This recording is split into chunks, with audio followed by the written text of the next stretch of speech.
Ladies and gentlemen, welcome. Goodness me. I forget how scuff I look. Ah! Hello everybody. Hello. Hello. Nobody's here yet. That is fine. We are going to do art. We're going to do art. We're going to be artistic. Let me actually make a blue sky post. I got caught up in other things. Enroy. Hi, Enroy. What did I do? I do many things. We're gonna do a short stream today because I need to get a stream in before Narcon. And today is basically the last chance I have at that. Yay. Hi, Enroy.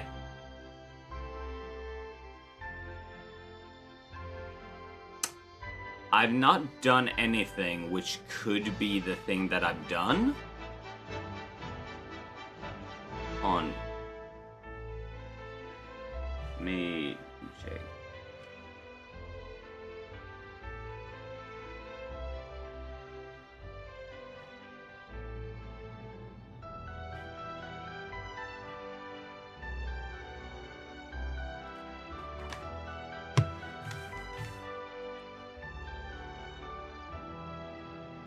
I have been waiting to see when you got on.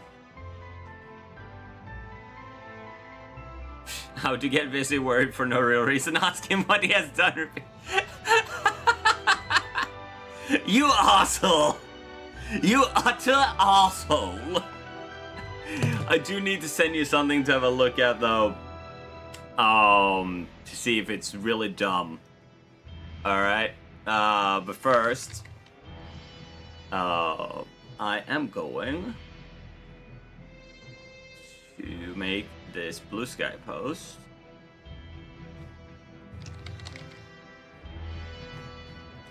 Fast.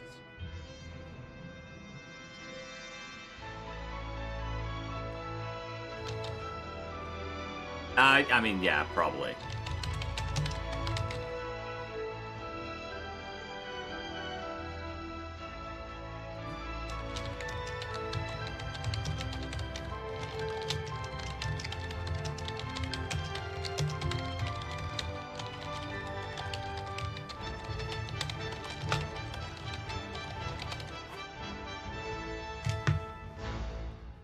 Yeah, there we go.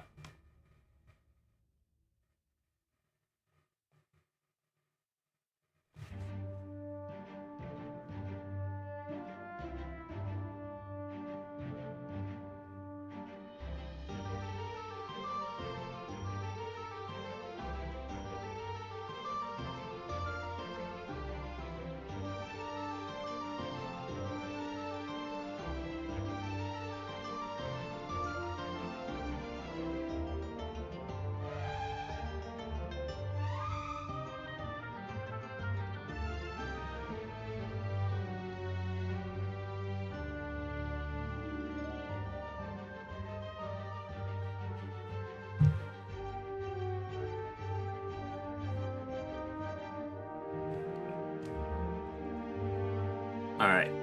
So, chat, here's what we're doing today. We are doing post sketching.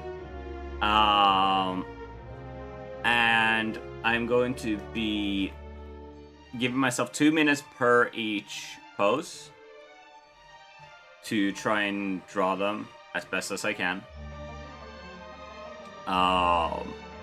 We'll see how well that goes. I am going to preface that I am not... Let me lower the music a little bit. I'm no professional at this yet.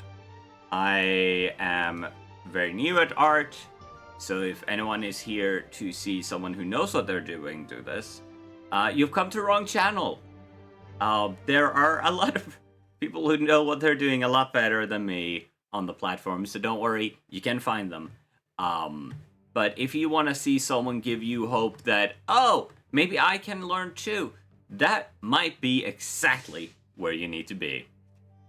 Because we're going to spend like a couple hours. I don't think more than 4 hours. I'm actually going to set myself a timer for 4 hours.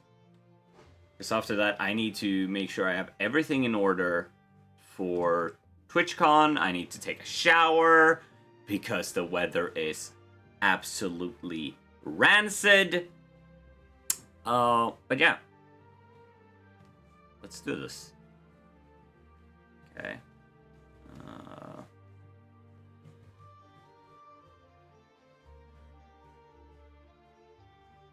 Again, I'm giving myself 2 minutes for each, so...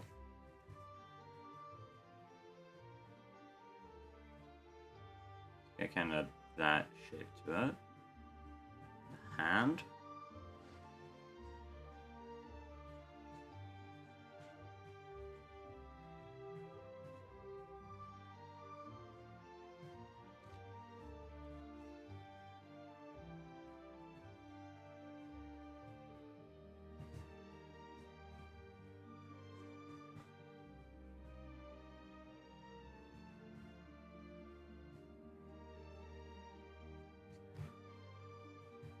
Extend that.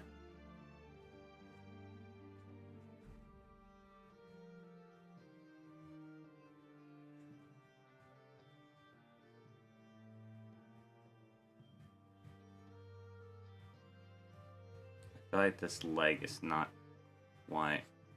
Yeah, that's more like where it should be. What's going on here? Got the center line. Then this other foot ends up like roughly there.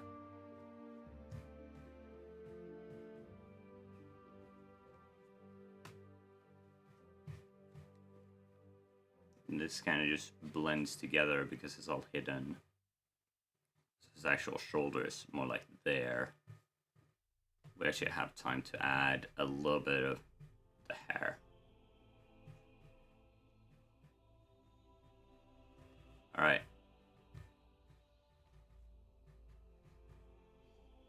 I don't know how this... Oh, okay, there we go.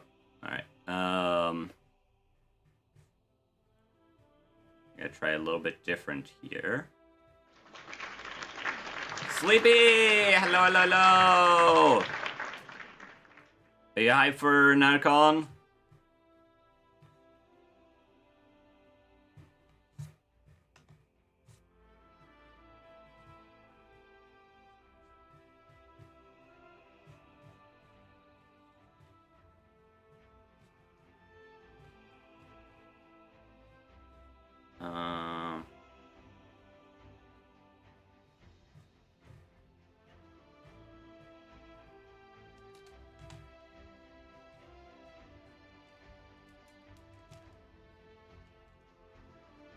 Now we can build this out, so the hips would be here and here. Their hips are on the same level.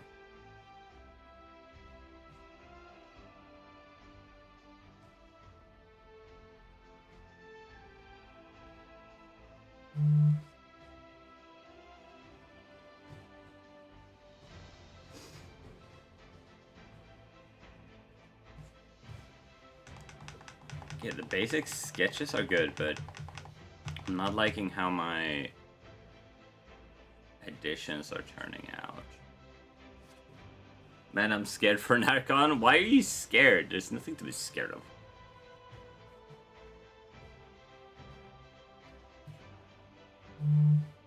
Fear is the mind killer and whatnot, right?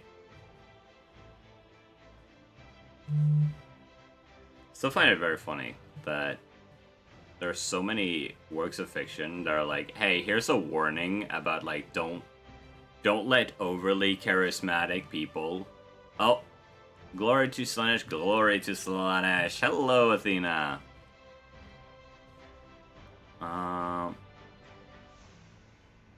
We start with the head, and then her arm kind of goes like this. There. We have that, and this goes up like so. Then I have one. Can actually use the bra as a good line reference here. It helps a bit to know where everything is. I am fucking this up. Got but and kind of goes like so. Don't have time to be super precise. There's a line here. Then roughly like so.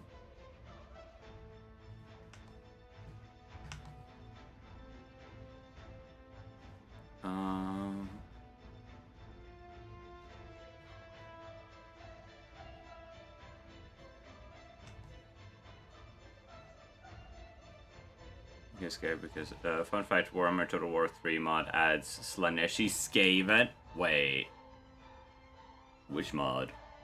Which mod? No particular reason. Which mod? Oh, okay.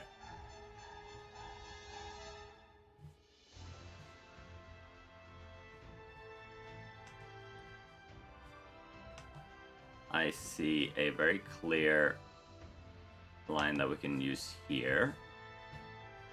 And then there's also a hand that goes on top of that.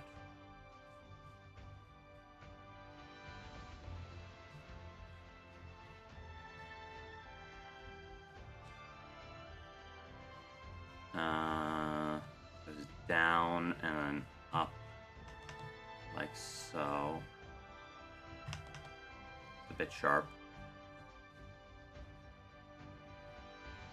But I'll DM it to you. Ooh.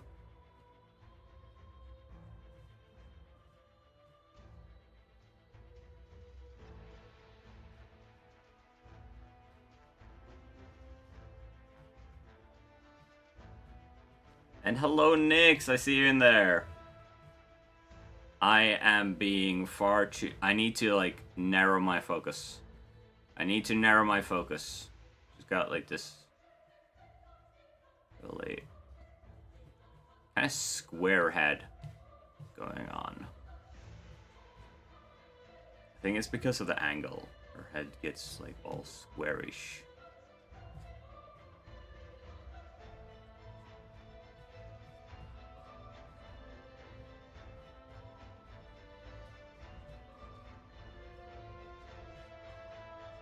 Yeah, I'm getting too caught up in like that. I think so far this has been the best one. This one was alright, but it was also the first one. Okay. Let's try and make sure that the next one is as good as we can. Ooh, cleanse scurvy. That's real cool. Overwhelming convention. Okay, I think I should be able to do this. Like so. And then confident lines, chat, confident lines.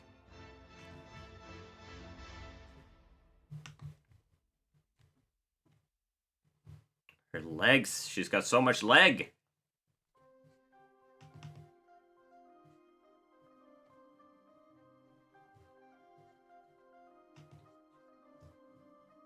She's got like... Got that there, which leads in... Not quite that much. Got that there, which leads into the arm. Got more on the bicep area. And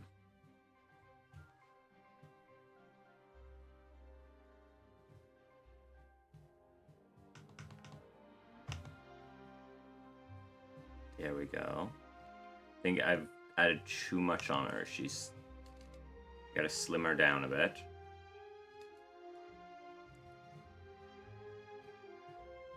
Kind of got like a wave here. This is a very straight line.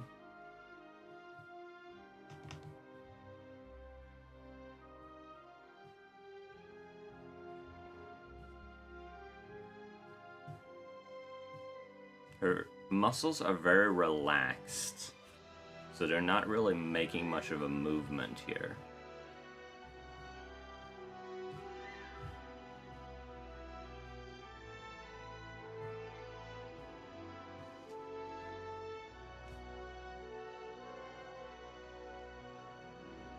Oh, shit.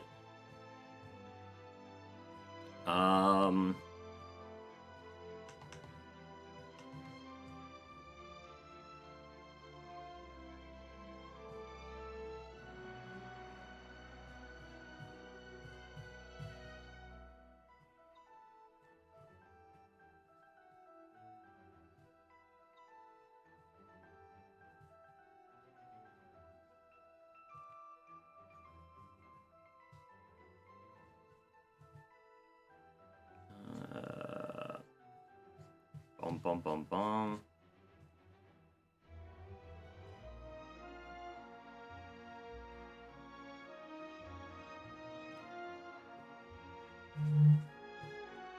Then here.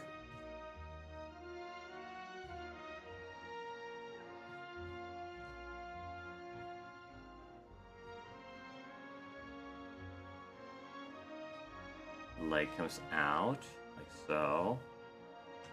Have the line there, indicating where the midriff is. And then you can add... Yeah, I think we have time enough that we can actually add the co-star here.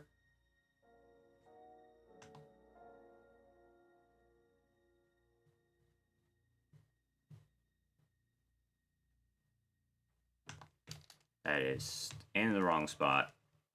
Okay, I've got 20 seconds. Okay.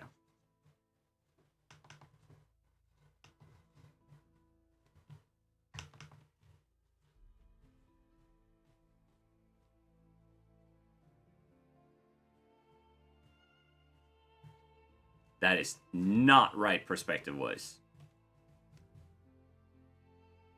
Okay, okay. There's a lot of clothes going on this one. So let me see if I can get like the basic feel of the pose.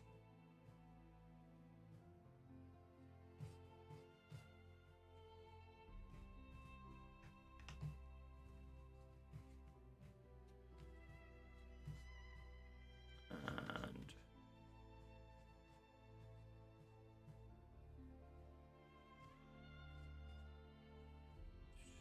hi, Rylas.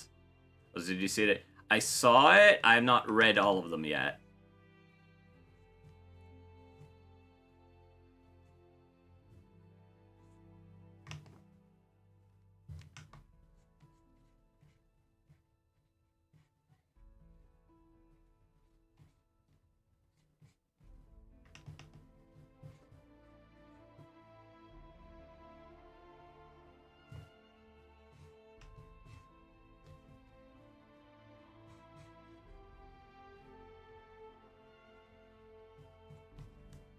Let's...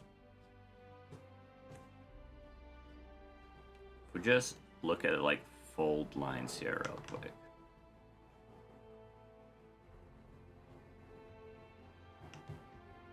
all falls towards that, which makes sense.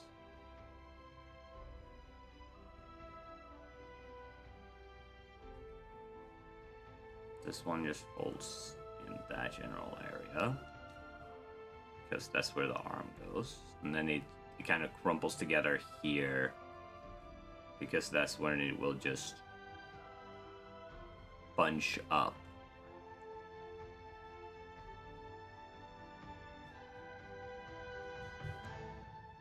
Yeah, let's see here. Ooh, this one will be fun.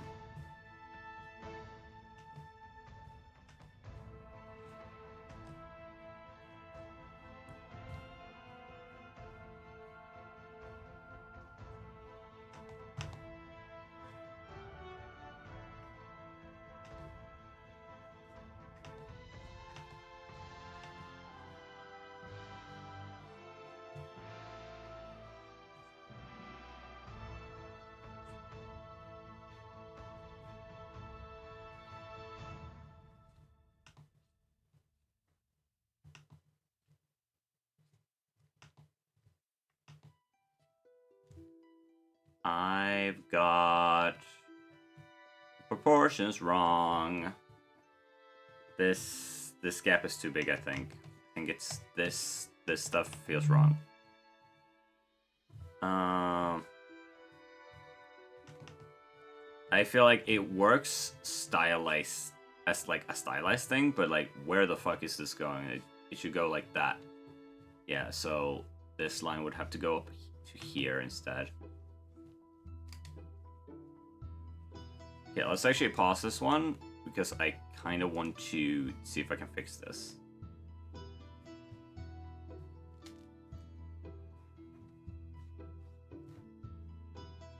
Oh, it also... That is not a straight line, it kind of goes like that, not like that.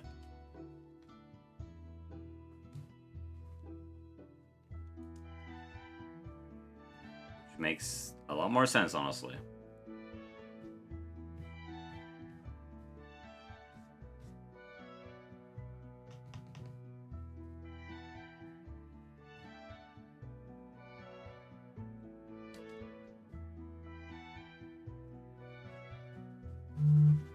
And I think here.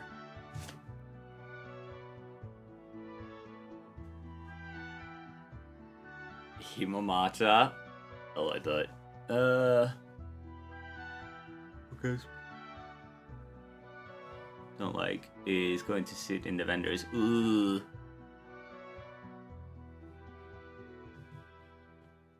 I mean, you can avoid that. You can avoid them. I believe in you.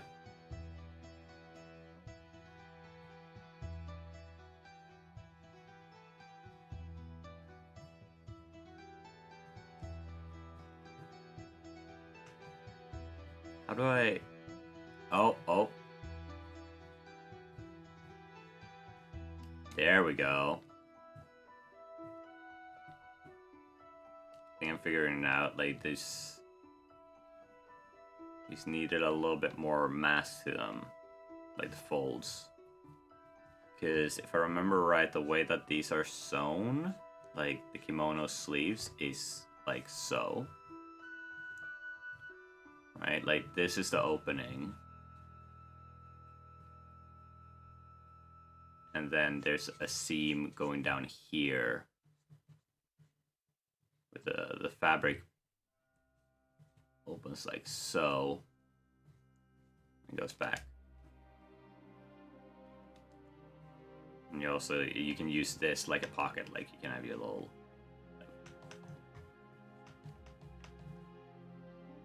bottles, an apple,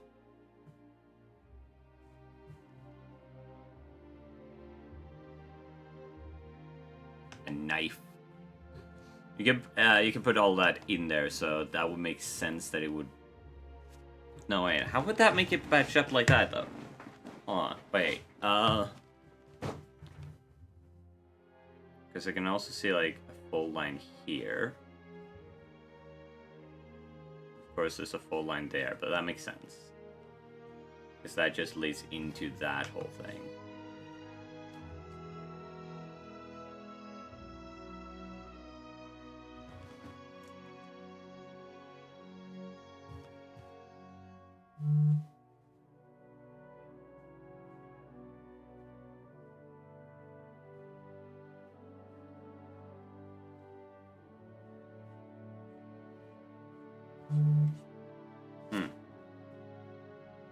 Well, that's curious.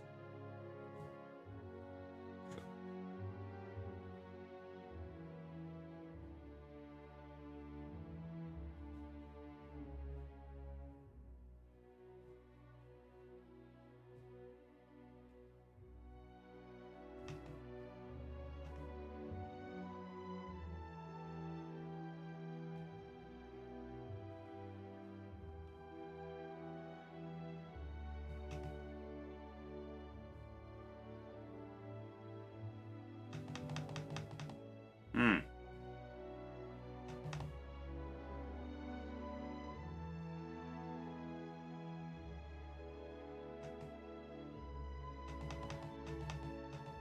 Like, I do like how this turned out, but I think it's too far in, realistically speaking.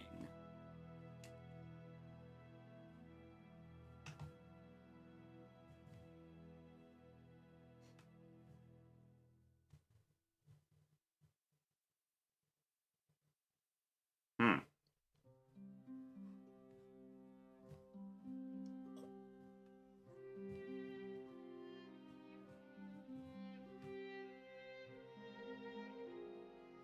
Okay.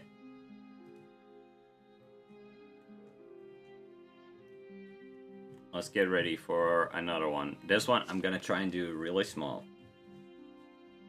We're gonna use a different pen. Wait, no. We'll use a different pen in another page for this.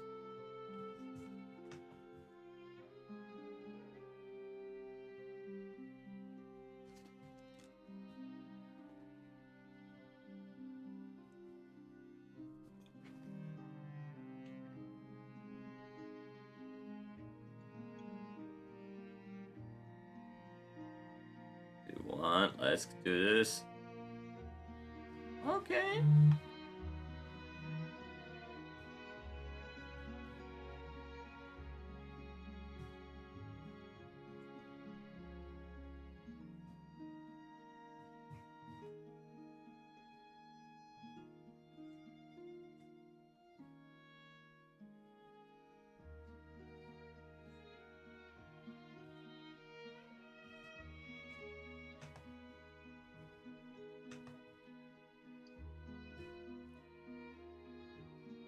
Defeat my enemy.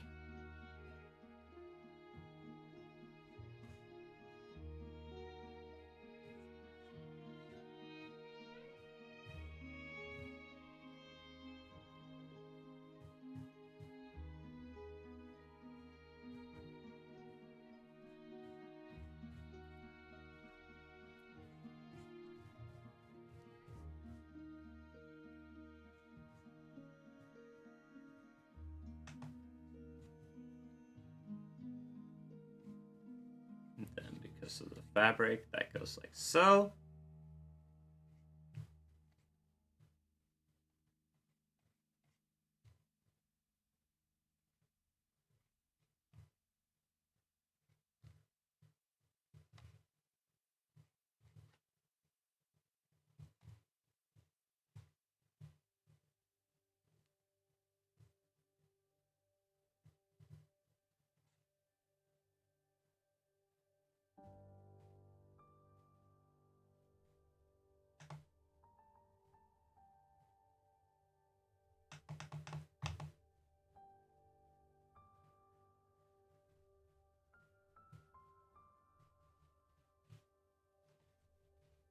Oh. Oh, that's a fun one. Okay. Okay, let's see here. Let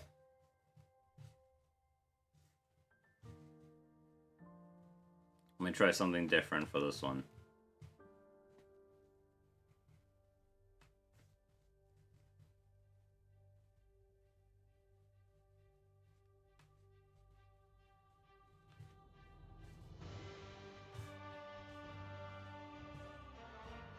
The fuck?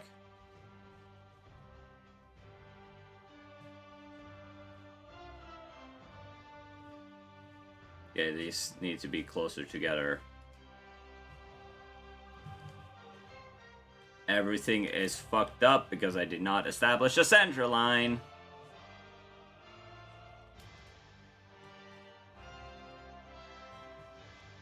I fucked it up!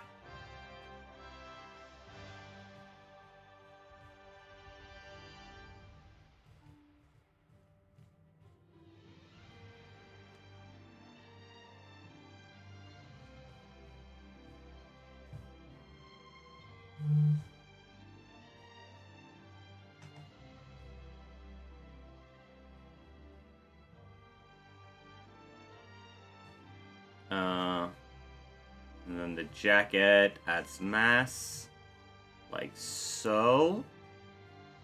And we have an opening here, which goes down to around there. Oh wait, no, because it's open, so it actually goes to there. Ah, shit.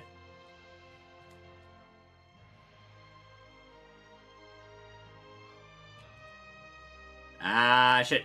Everything being black fucked me up. Okay. This will be an interesting one. Big focus on that. Then... Oh, boy. This... That goes like so.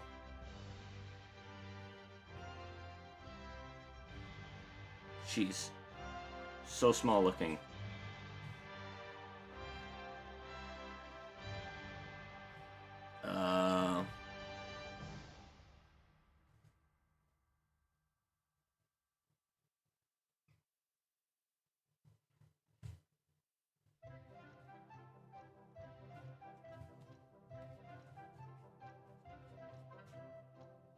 I think the shoe needs to actually be even bigger.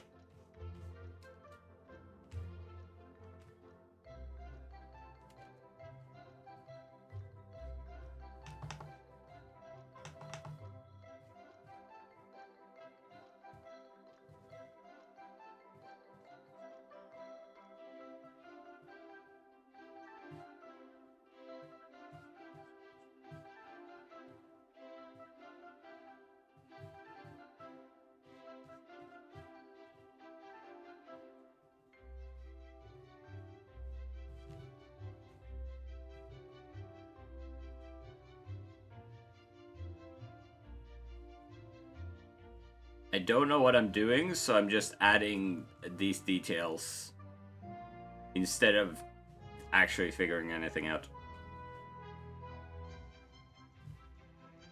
Feels a little bit off.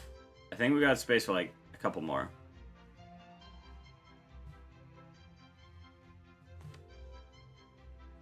Okay, okay. I mean, this should be easy, right?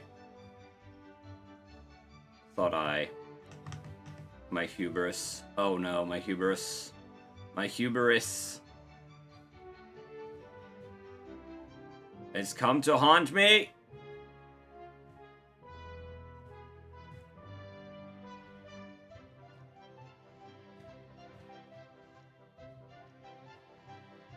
That is not at all feeling right. Yeah,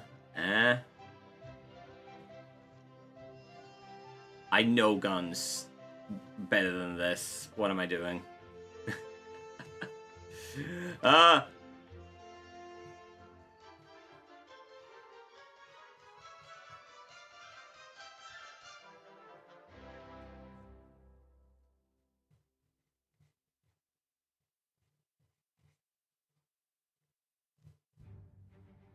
His head is too small.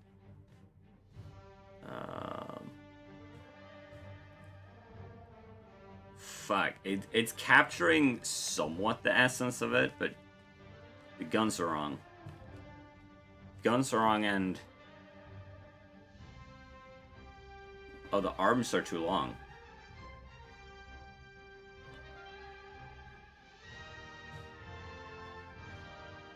Like... There's too long.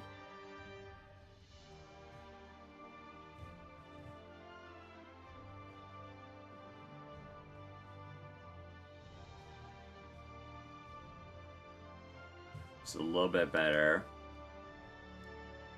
Can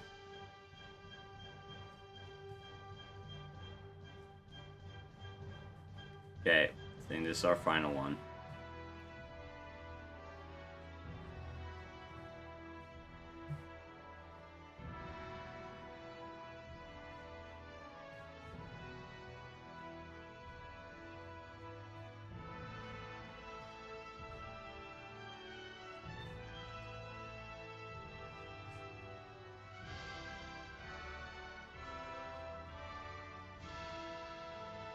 She has that force lane to her.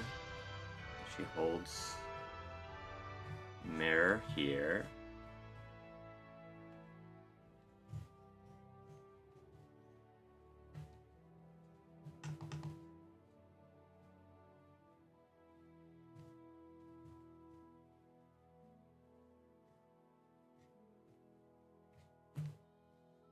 That actually goes into the thing over there.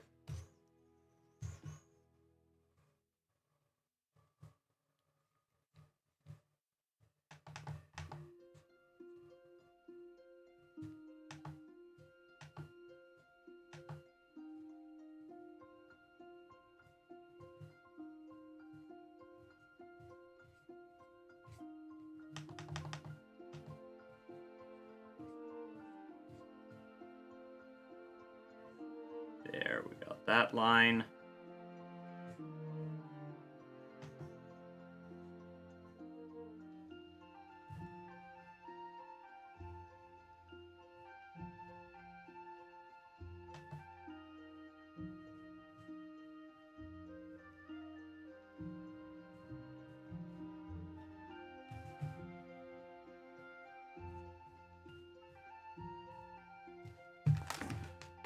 Okay. All right. I think that's good enough for now. So let's do the terrifying thing. Which is going to be, I'm going to take all of these pictures. Copy image.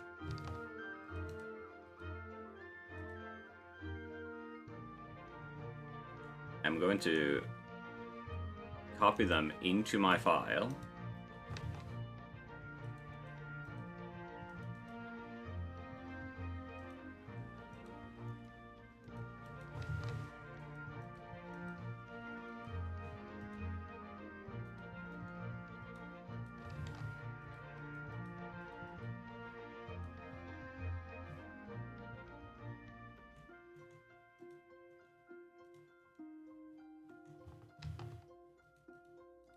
Download.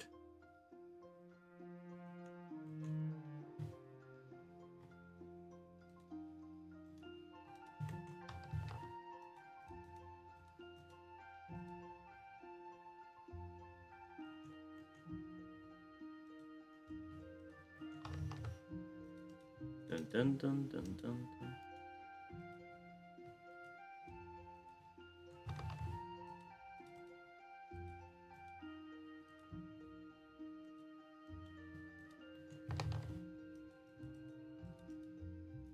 There.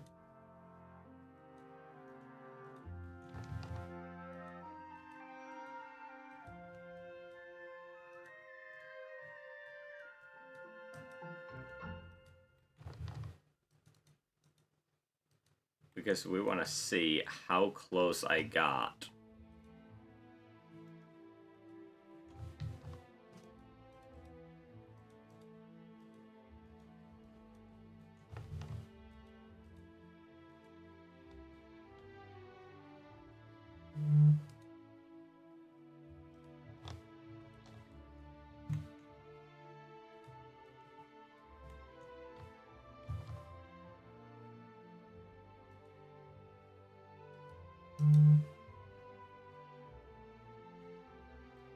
Okay. Now, what I'm gonna do is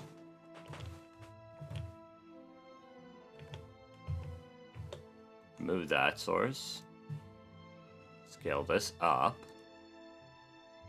Ah, bollocks. There. Scale that down. Move this thing. There we go.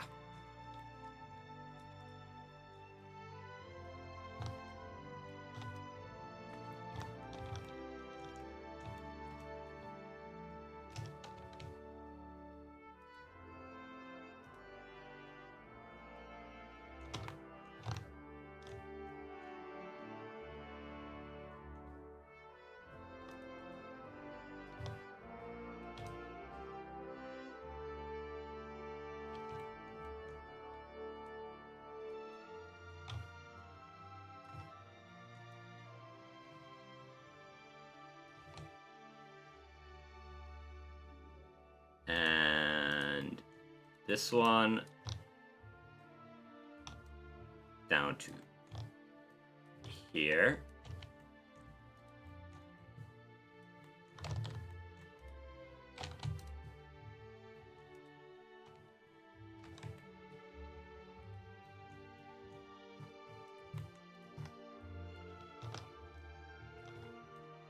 You go up here. You two get scaled down. Go there. You go here. Also really like doing this one because I felt like I could be more loose with my lines, more flow with them.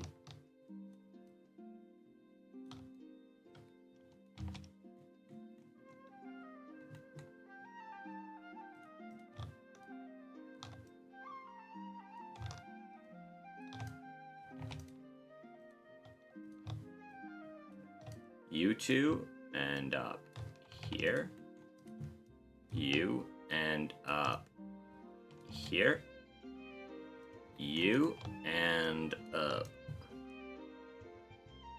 here. You end up here. And finally, I think finally, you end up here. All right, now we'll take the layer of all the drawing and put it on top. And if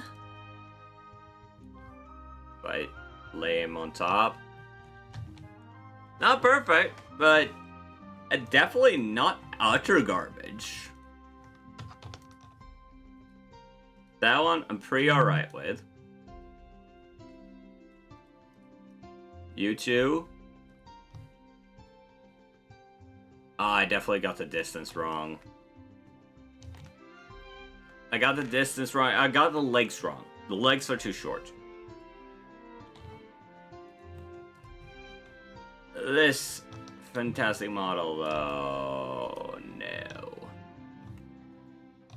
I feel like I got something right, though. Like, did I get the proportions right on the general body? We lined this up. No. No, I'm off. I'm definitely off with a lot of stuff.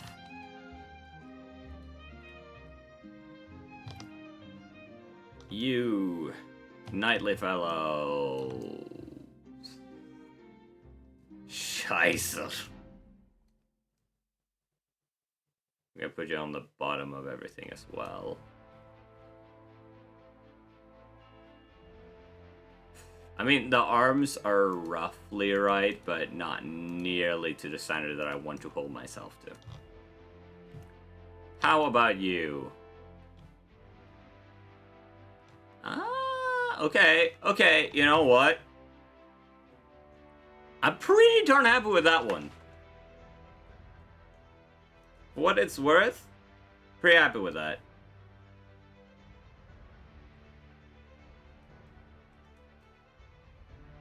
Okay, I need to move her to there.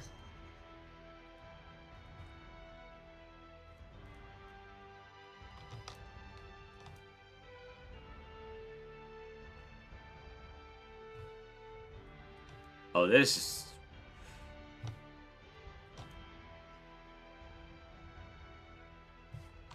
Not quite. Not quite. Way too slim. Holy shit.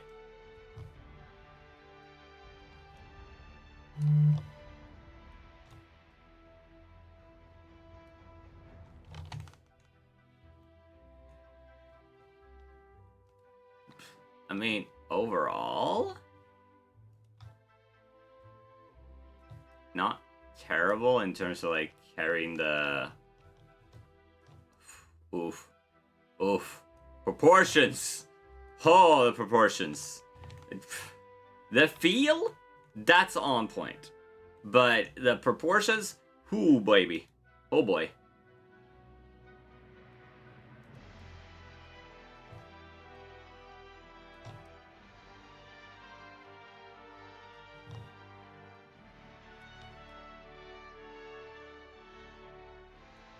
This one I did take my time on, so like it's no big surprise that that one is more accurate. Like no shocker there. But it's still not like great, especially down there, but like the arms, the hands to the head, that turned out pretty alright.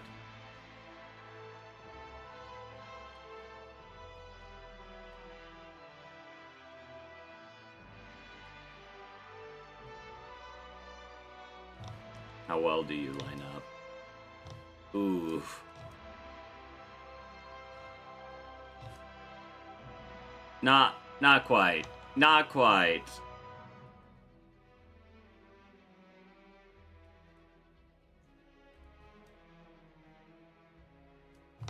This one?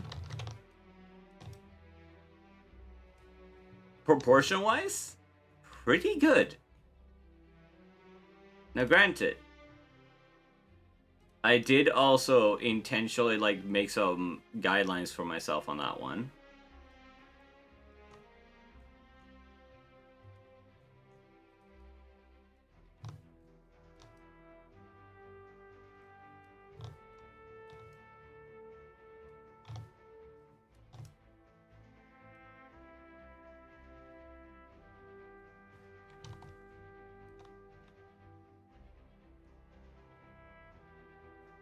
And this one will make a quick erase on.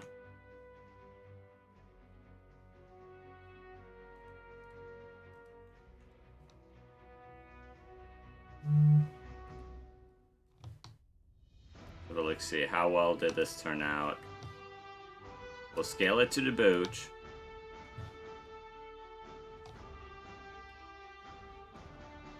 Nope. Like, that is way off. I mean, the proportions of the body, pretty alright, but the shoe needed to be way bigger. I should have made the boot bigger. This... okay, the shortening down of stuff definitely helped. But still not quite where it needed to be.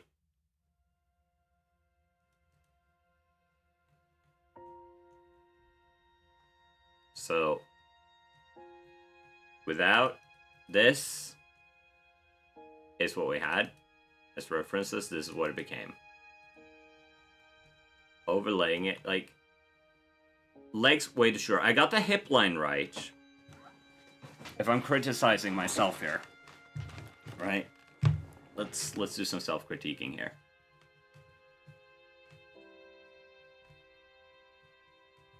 Whoa.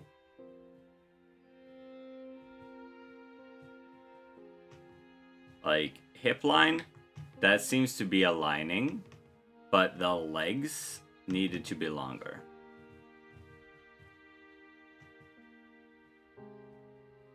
This hip line should actually have been up there. This guy, mostly right, but the leg turned out wrong. The leg needed to be more, that shoulder needed to be closer, actually.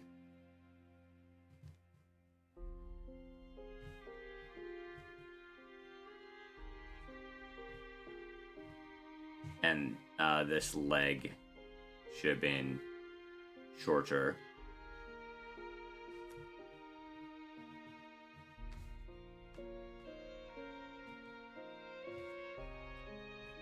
This one, pretty alright overall.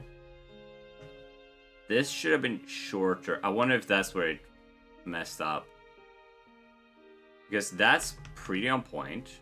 Pretty darn on point. This needed to be shorter. And then... oh, that was higher than I did it. It was higher up. Oh, that line also... okay, so it's pretty accurate if it was just like the line of the body, I think. But not in line with actual wear, which fucked me up.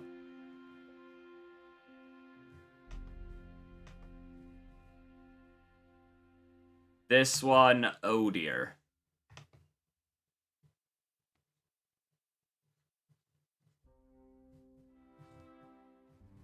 I think there's mistakes here that just compounded.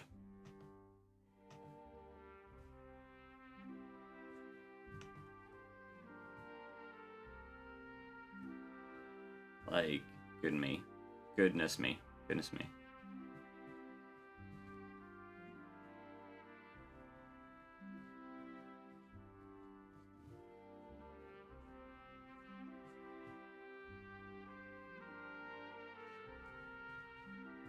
This one, I'm not gonna touch because it's not quite something that benefits from that.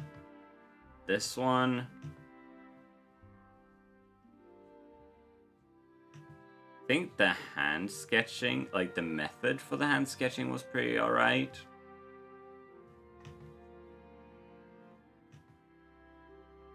That hand was all good, but ooh, you are very much not in the right place.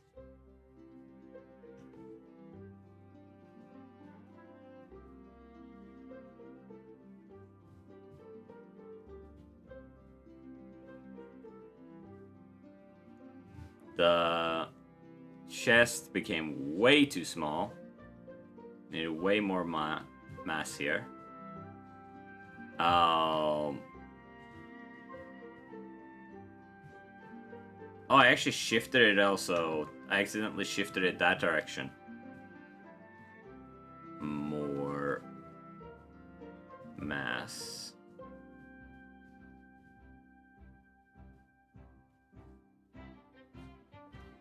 Pretty good. This turned out a bit. Where did her flesh go? Never mind.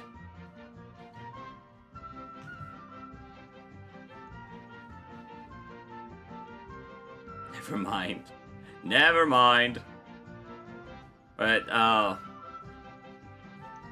too long.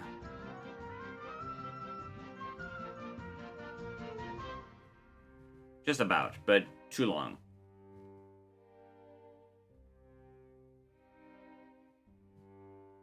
Pretty good.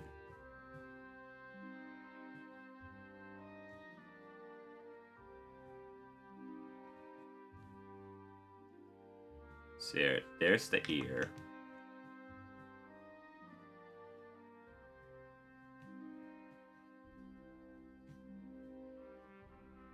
We'll follow where the headline would be. This is where the neck connects up. I think that would roughly be it. It looks like her hair has a little bit of a bounce to it, so that's where I'm estimating it would be.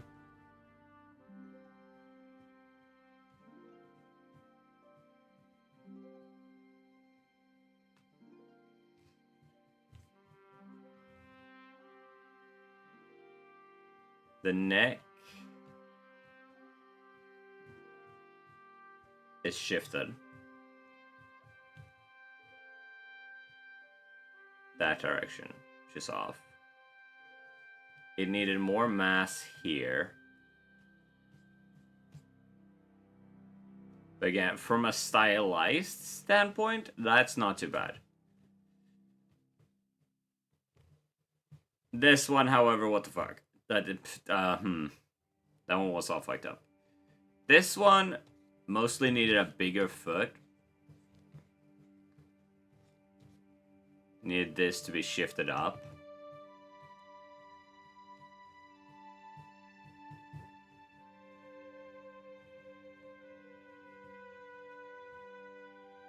Honestly, the entire body just like shifted up a little bit. This turned out pretty good. Again, from just like a stylized point, like you can tell what the pose is. Can also tell that it's by a beginner, but you can tell what it's supposed to be.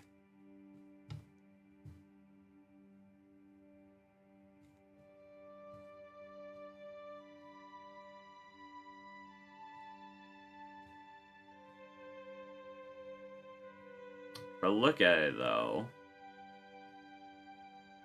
honestly, I'm pretty happy. Like, the ones that I don't like. So let's real quick look over like which ones do I like. I like this one. This one, like, we're gonna take away the corrections. That one I like. This one, eh. This one, eh. This one I like. This one I like. This one I like. It's a little bit meh, but eh. Refining that one, it would be good. This one's alright. Nope. This one's alright. This one's eh. So, overall... Oh, yeah, no, this one, eh. This one, eh. So we're gonna run some ads real quick, chat, while I tally that up. It would be... Bra, 1, 2, 3, 4, 5, 6, 7, 8, 9, 10, 11, 12, 13. 13.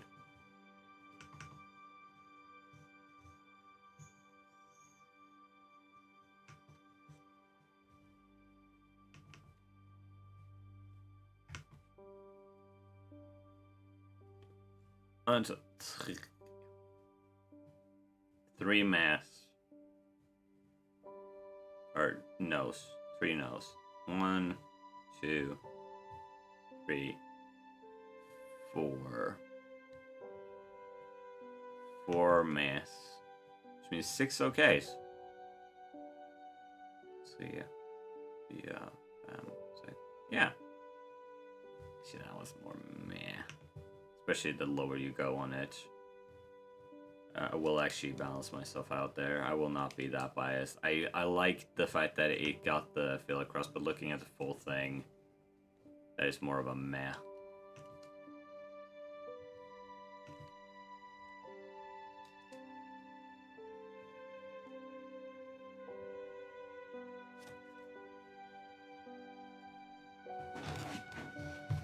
But not bad.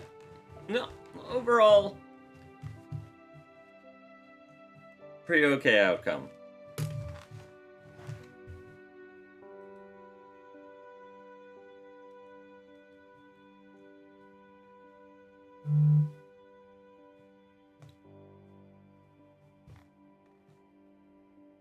Holy shit.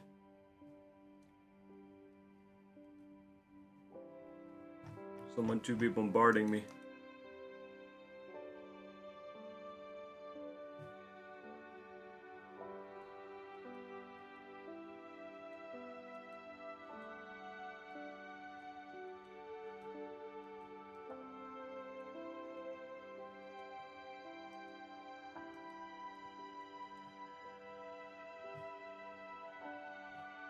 I need to try this mod, not gonna lie.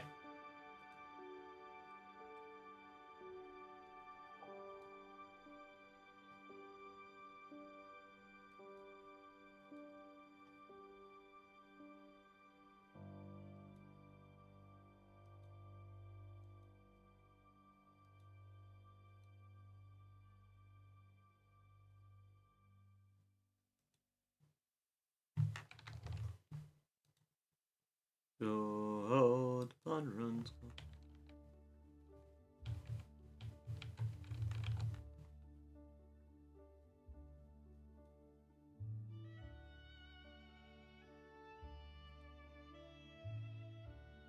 Here.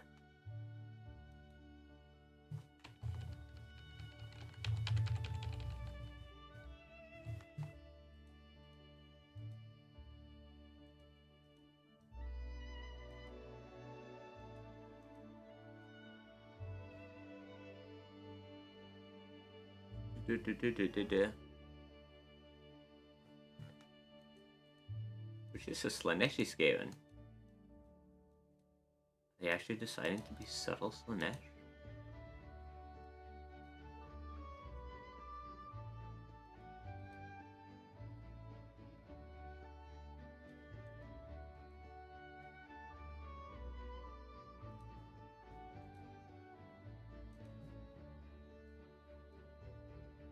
Hey yo, subtle Slanesh. Oh, hold on. Might have an ulcer.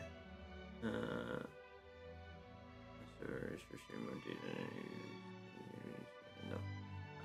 Fuck.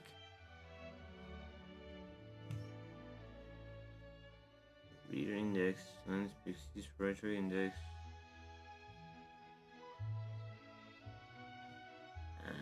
Uh-huh.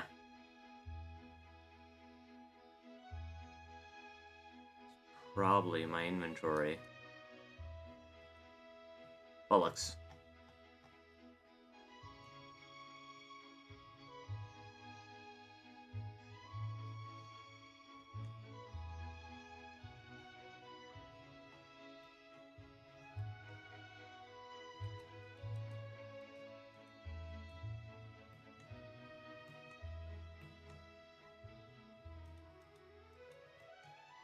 Okay, let's see here. What do we do now?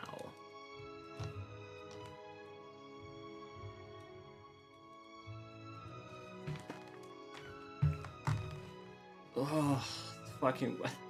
I do not like this weather.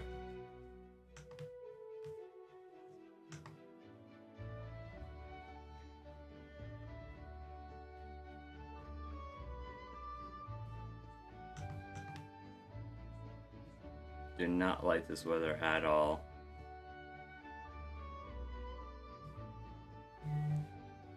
Warm, humid, frustrating.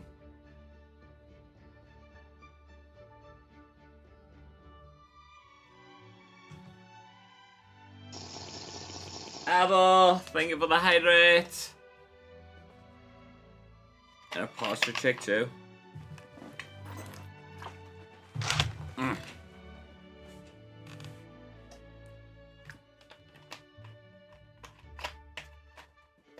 And a stretch, holy shit.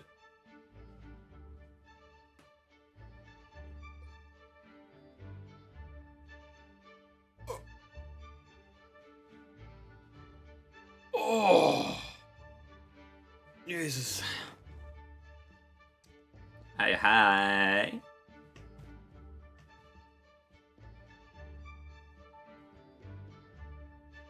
How are you doing, Avo?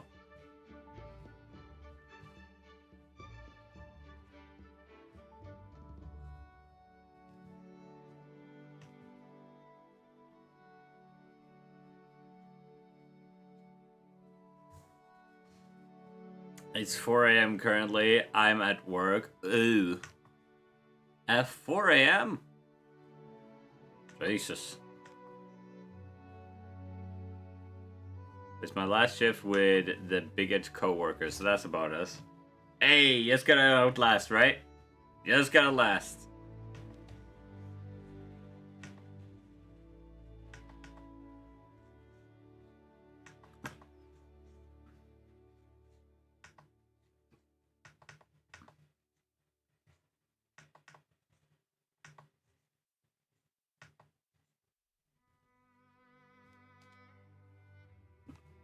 It's a much better shape there.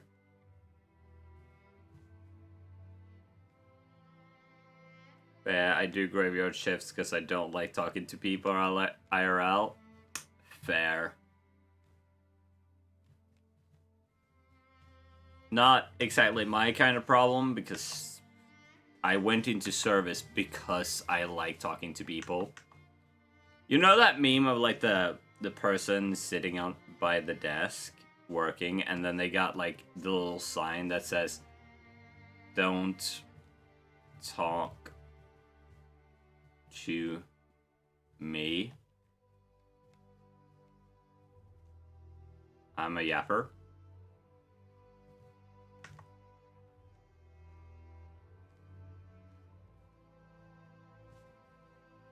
That's me. That's literally just me.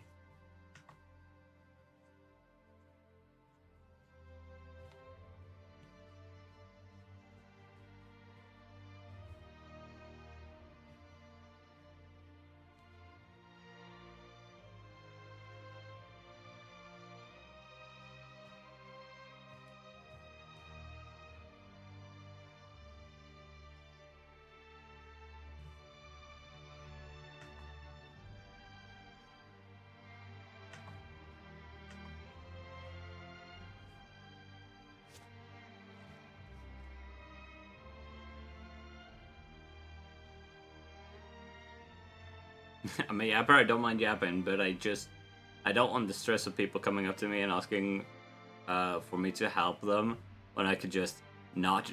See, I love helping people.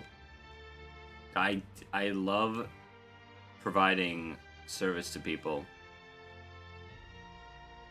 Especially when, like, it's my job to do it, and I'm like, okay. Like, I know how far my service extends. I know where the line goes.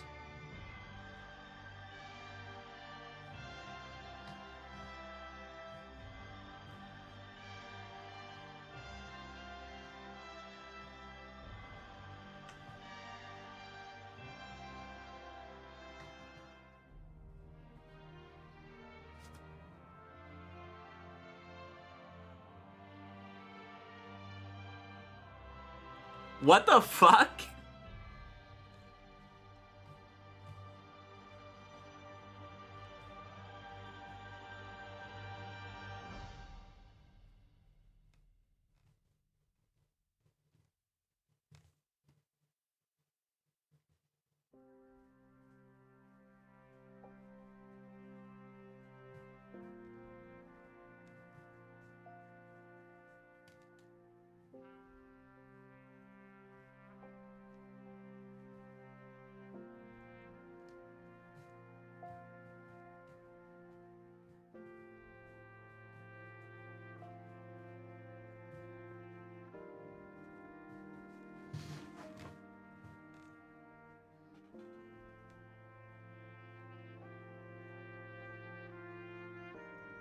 Popeye. Hello, Coco. How you doing? It's a wonder I'm still adorable. Truly a blessing that chair didn't do more damage. Look, the world had to nerf you. Otherwise you'd be too cute for the world. What does the sign say? Don't talk to me, I'm a yapper. This truly do be like... Honestly, though, it's a problem that I did get feedback on at my last job. That, hey, you need to stop talking that much to the customers. It's great, like, they love you, but we also need you to help in the kitchen. And I'm like, damn. Don't talk to me, I'm a puppy. Nah.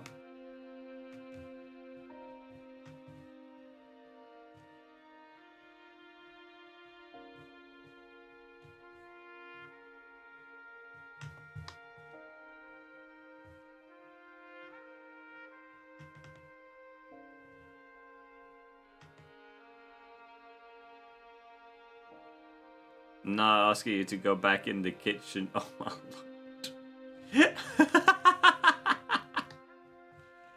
Look, I worked in a kitchen, so... I'm a strong, independent man who needs to make some goddamn food. Oh, y'all want to see some of my recent cooking, actually? Hold on. This picture is just about to become true. Let me get y'all some pictures of some of my food.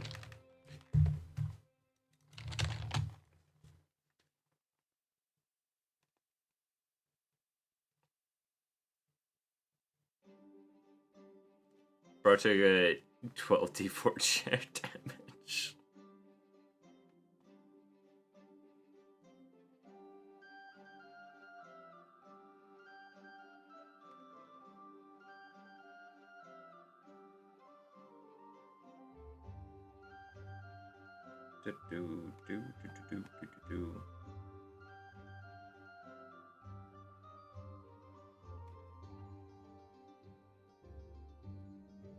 Okay, we got the soup.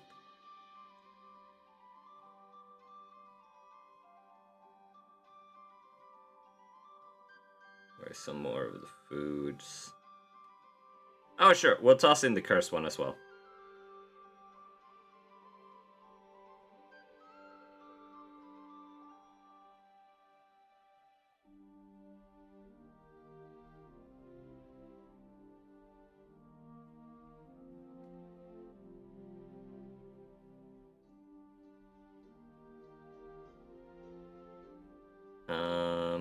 We'll go all the way back to the pork chops.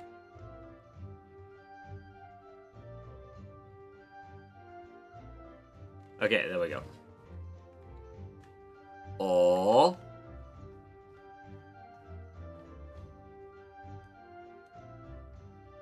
Okay, hold on.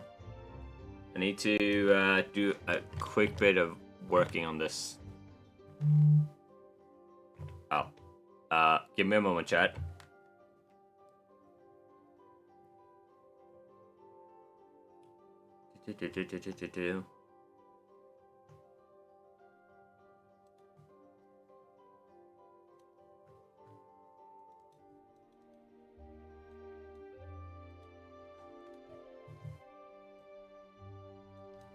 Oh, bollocks.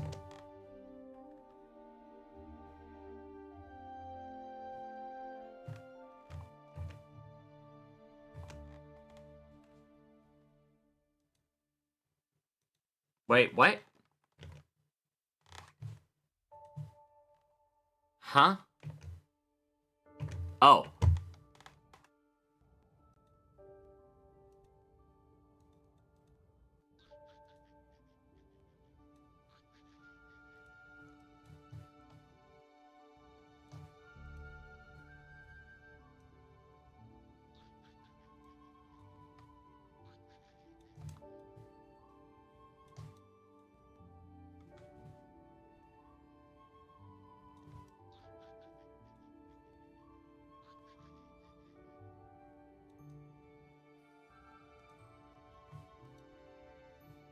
Okay, there we go.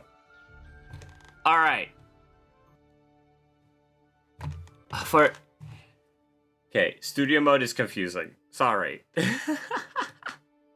All right, here we go. Y'all ready for food?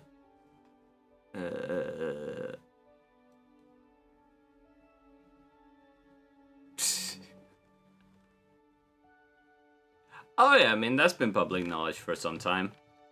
All right, so food time. So this I added ketchup. Don't worry, it wasn't that dry. We got pork chop, which I cooked for Setru and one of his friends who were over. It was fantastic. It's not my best pork chop ever, but it was okay. It was okay. This was the day after, I'm fairly sure, where I had one pork chop over, so I cooked that up.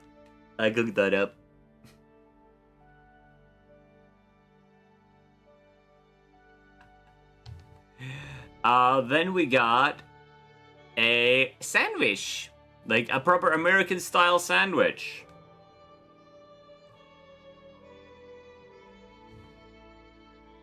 We have a bit of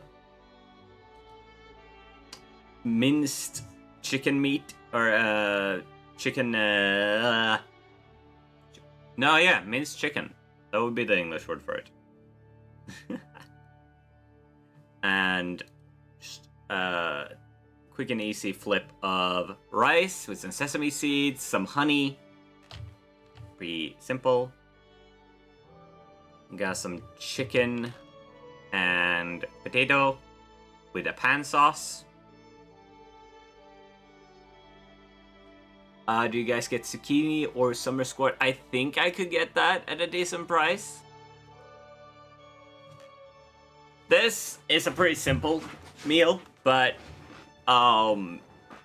it is ultimately one of those just quick and easy.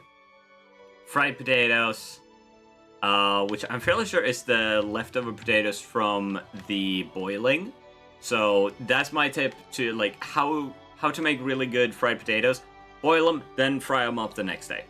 There you go. Have cooked potatoes one day, then fry them up the next day. That's how you get really good potatoes.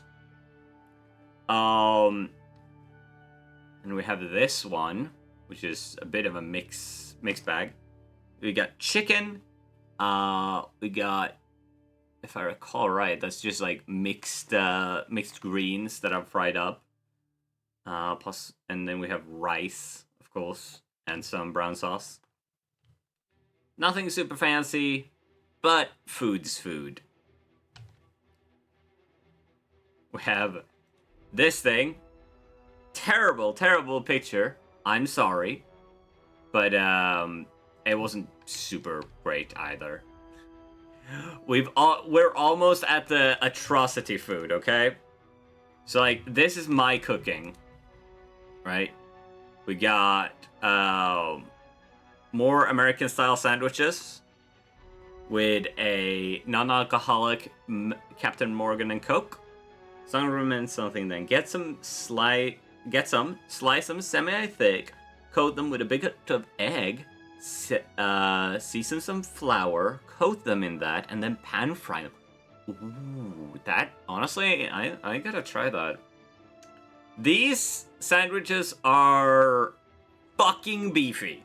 That was some bread that my neighbor's friend had made. So my neighbor's friend is a baker, and he had given her some like proper stone oven baked bread. So she had so much that she was like, hey, do you want a loaf? I'm like, sure, I'll have one. I can freeze in like what I don't eat, right? So I cut it up, and boom, boom, boom, I now can fry it in a pan. And then we got tomato, we got lettuce. On these two, there is a onion. Yeah, that was the onion and mushroom mix, like finely chopped and fried and seasoned and everything. We got bacon in here. We got cheese.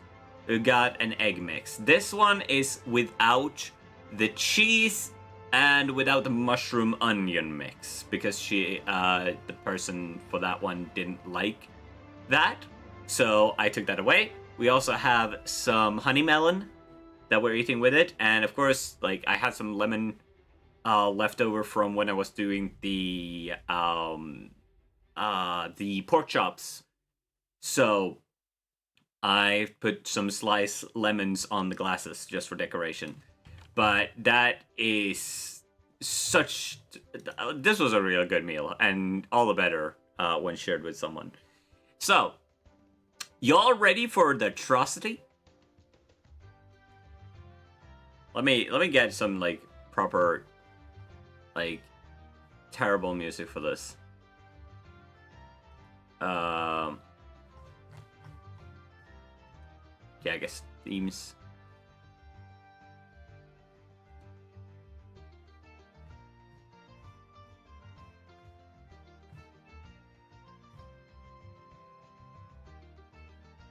Okay, here we go.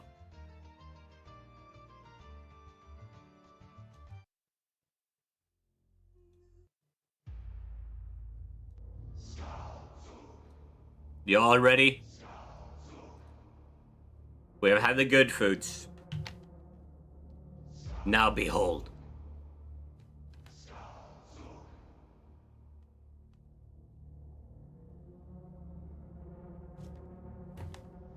Chat. Do you want some of the pizza? Do you want pizza? Do you want pizza? This is a Vesuvio pizza. Leftovers. With bell peppers thinly sliced on top. And then microwaved. I expect to be excommunicated from Italy for this.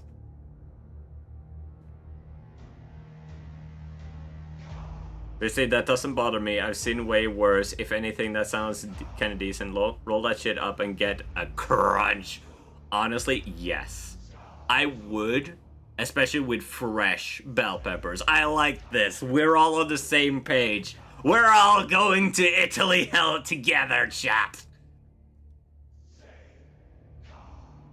Okay, back to the common relaxing music. That is not common relaxing. All right. Next.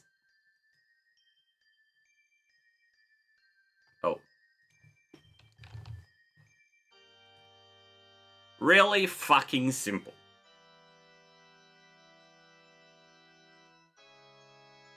I'm really impatient right now, by the way.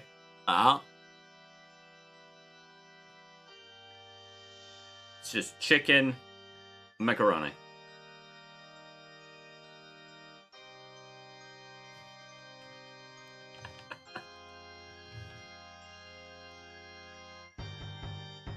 This was I did not like how the chickpeas turned out in this.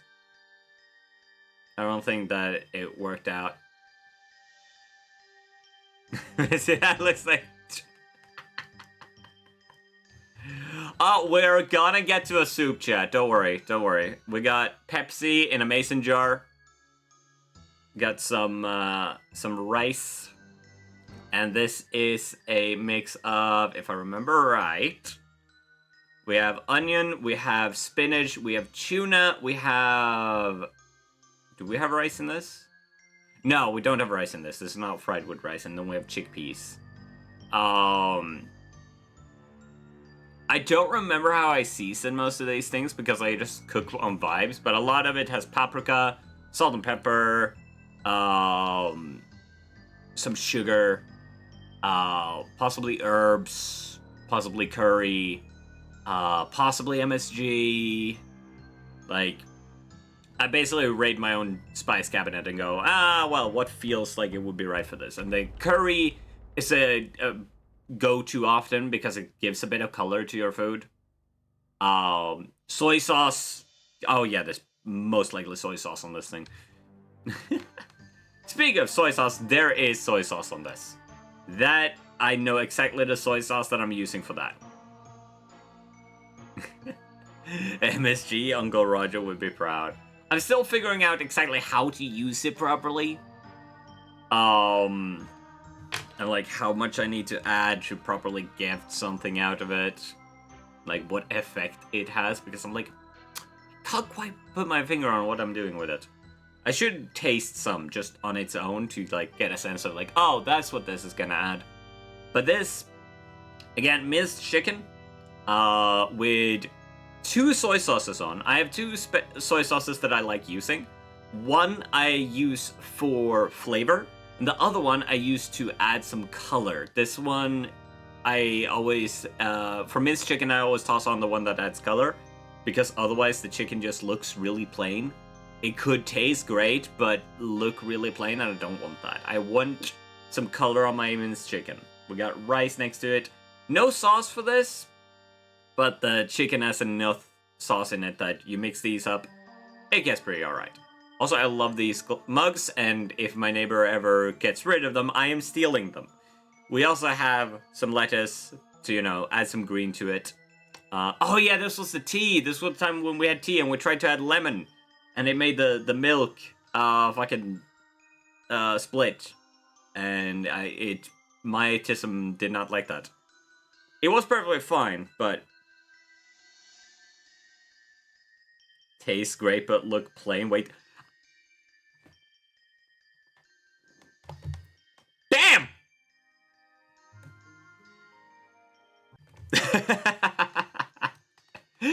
Alright. Next up. There we have the soup. This was supposed to be chicken soup, and then I just kept adding. You know the story of cooking soup on a nail? That's basically me making soup. Unfortunately, chicken soup made on a carcass keeps fucking with me for some reason. I have a mild allergic reaction to it, and it's so annoying, cause it's good soup. This was really good. This was really tasty, and then I have a mild allergic reaction. I'm like, what the fuck?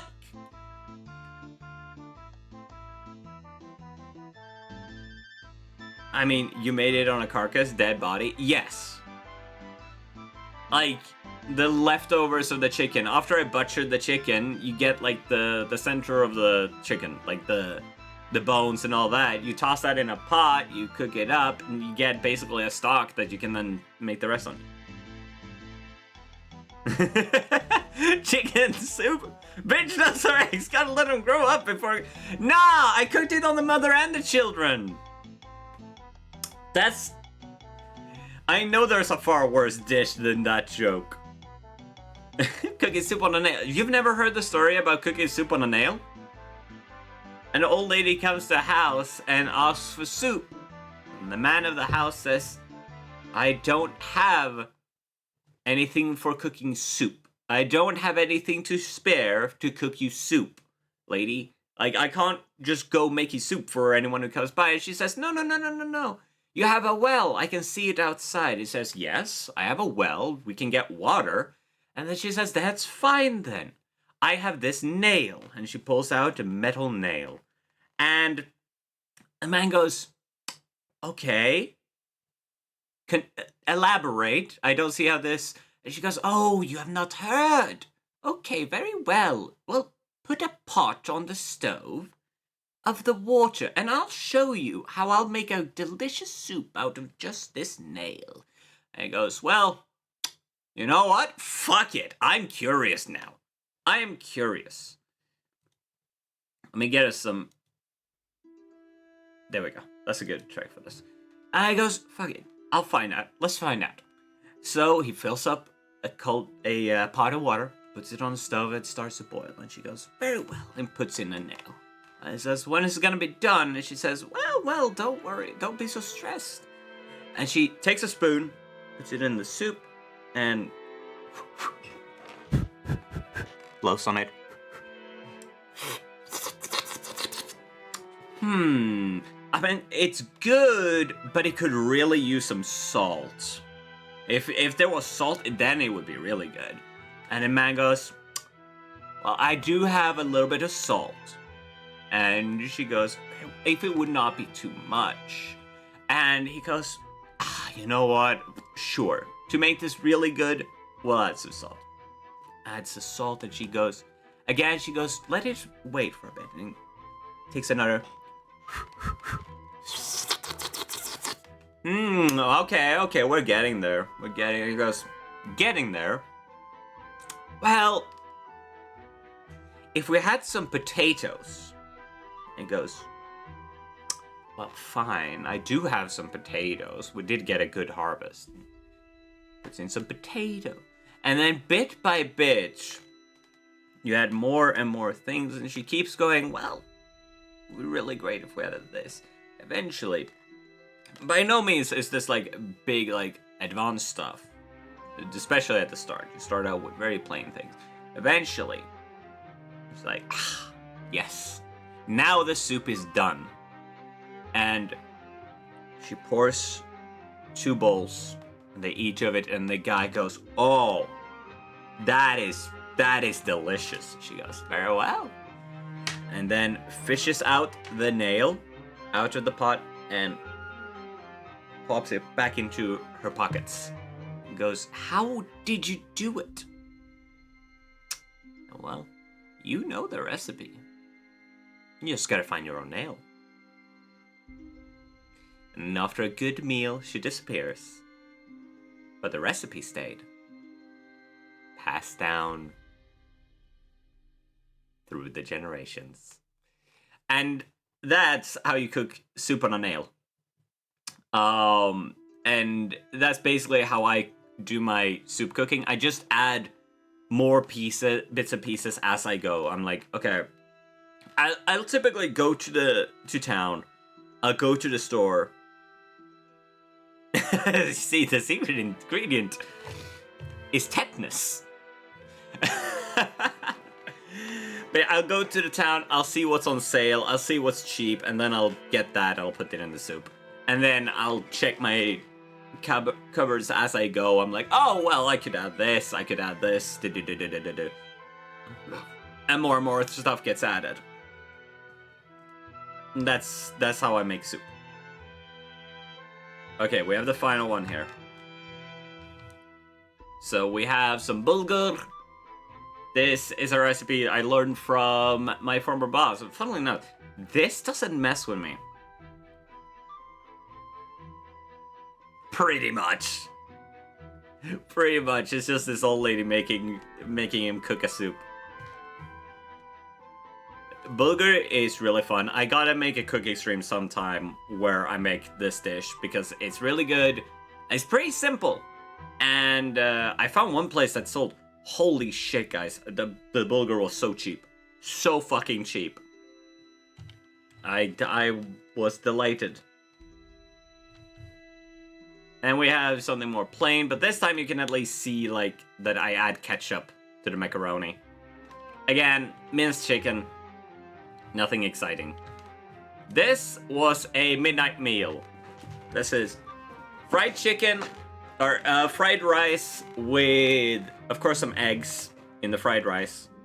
Oh, that's what my, the sushi chef that taught me a bunch of stuff always said, add egg to your fried rice. Always add egg to your fried rice.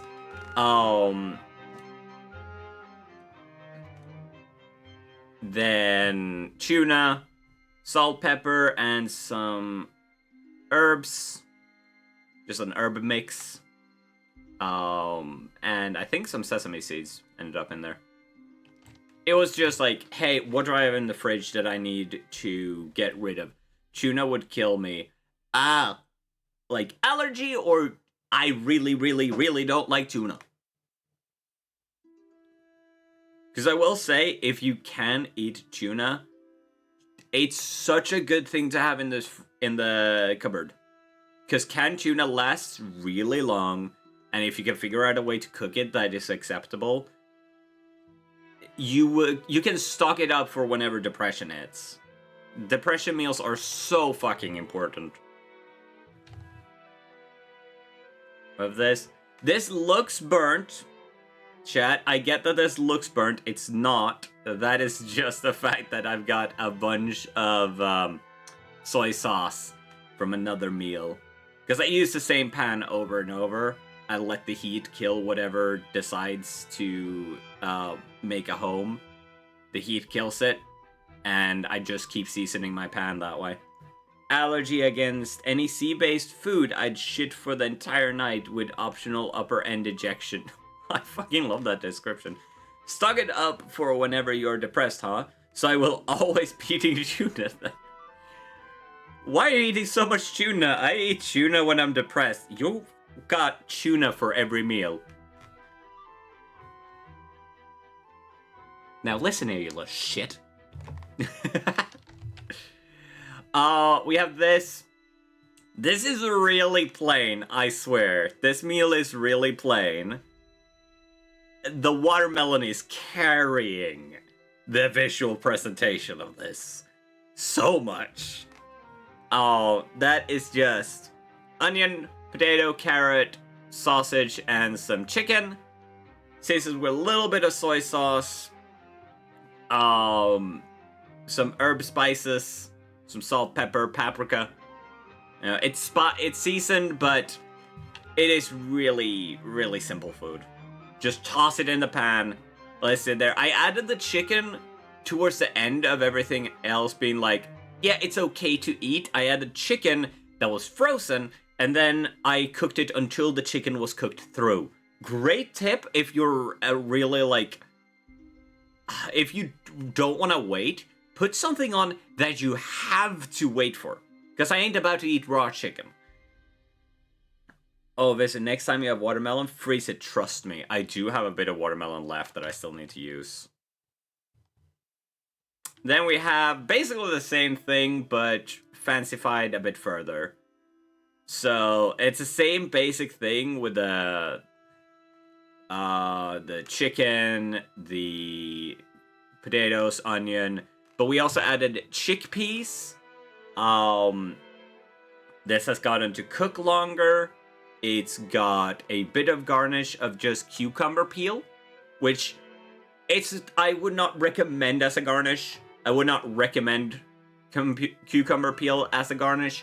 It will serve in a pinch. Like, if you have no other garnish, but you do have cucumber, you can use it as a garnish, it will look alright. Just peel it off, cut it fine, and, you know, sprinkle it on top. Then we have yesterday's dinner, which I have leftovers of that I will be having later. This is, again, same basic thing, with potatoes, onions, sausage, and chicken. But I also added, I added in some crushed tomatoes to make it more like a soup or a stew. I don't know where the line goes between those two. I know how to cook, not how to terminology. I'm not a gastronomer, I just cook, okay? But I also added some very thin noodles. Like, I think it's rice-based noodles? But they're called glass noodles. If you crush it up, lightly blend it after freezing it, it's basically a healthier shaved ice. Okay, I gotta try that sometime because this weather is fucking killing me. I should have that for my cookout. And then I decided, oh yeah, this was from earlier that day. I found a place that sold really cheap oranges. An orange plus watermelon, you feel like such a decadent for. Looks like the chamber pot of a plague victim. But yeah, I decided to be decadent and add some chocolate. I'm sorry, that was mean. You're good, you're good, you're good. But yeah, I'm gonna have leftovers of this today. I also had some bread and some macaroni as well to add, but I didn't really end up using the macaroni, so that's going in the pan today. And the bread also, like, if there was more tomato in this, then I could have used the bread better, because the idea was that, like, oh, put the bread in with the sauce to, you know, use the sauce and enjoy it. But yeah, that's that is the cooking recently. So if I can find where my buttons are. Again, I'm a yapper. I love talking. I don't have many skills. This is one of them. Just talking a whole heck of a lot.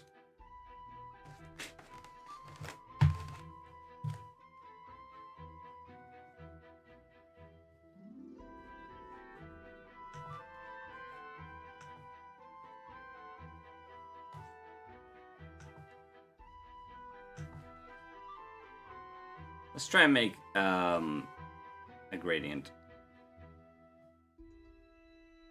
Elm scoop. Ooh.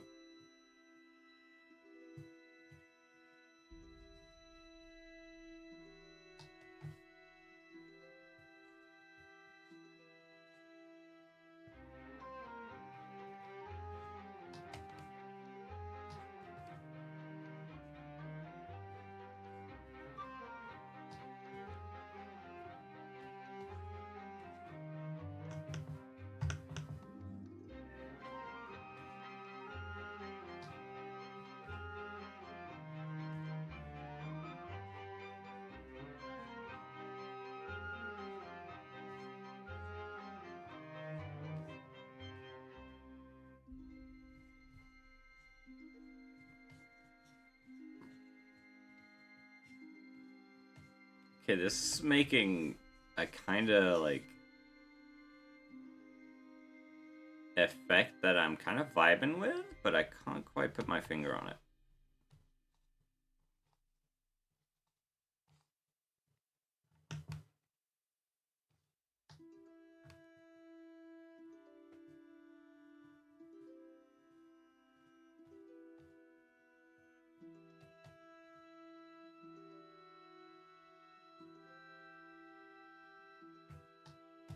Okay, we need to add a little bit of a reflection here.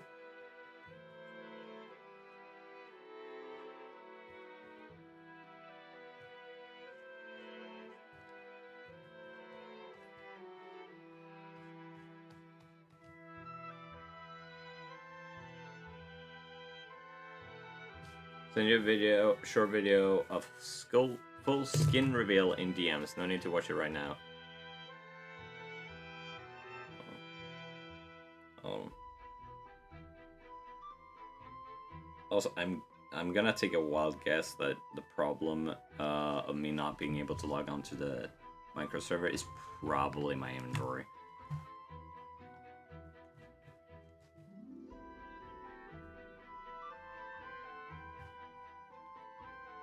Let me actually do that. Let's do that right now. Your heirloom, yes. Let's do it like this. Let me give me a moment. Gonna do this.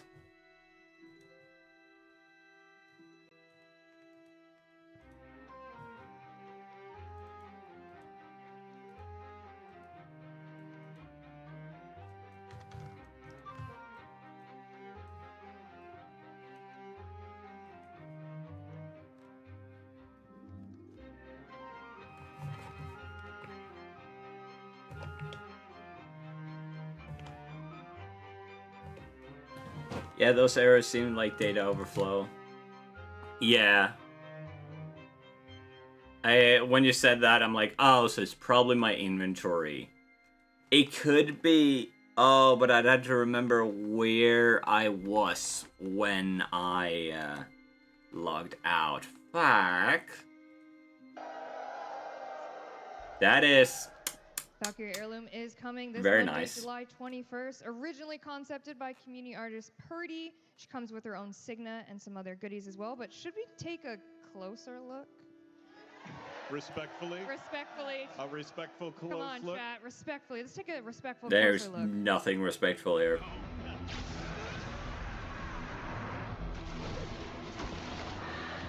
There's nothing respectful going on in the community right now.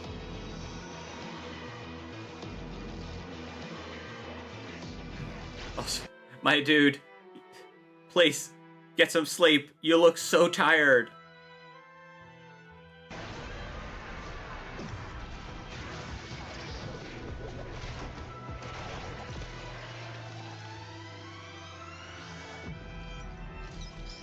Yeah, there's nothing respectful about the way that we all be looking here. Okay?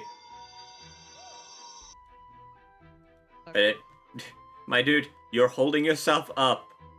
Please, get some rest. I'm sorry, I was very distracted. He looks so tired. It's okay to rest. You're gonna be fine. Okay. It's enough telling someone to get sleep when I know damn well he was mourning. Okay, you know what? That actually makes sense. That is an explanation that would make sense. Oh, good heavens.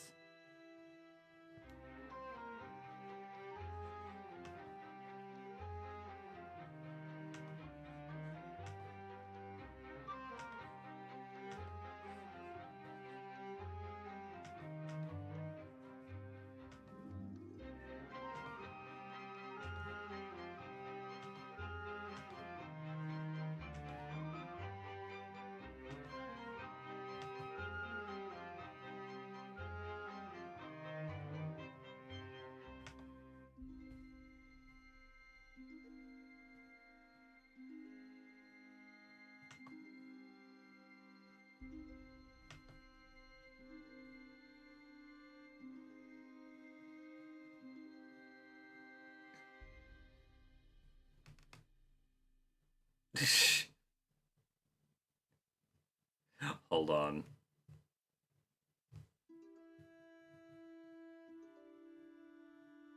But I freaking love Egyptian-inspired motifs on the skin too.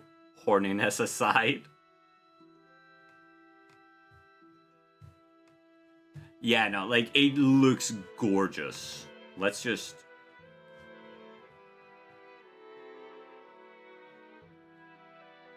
We're gonna do like this. And fill bucket. And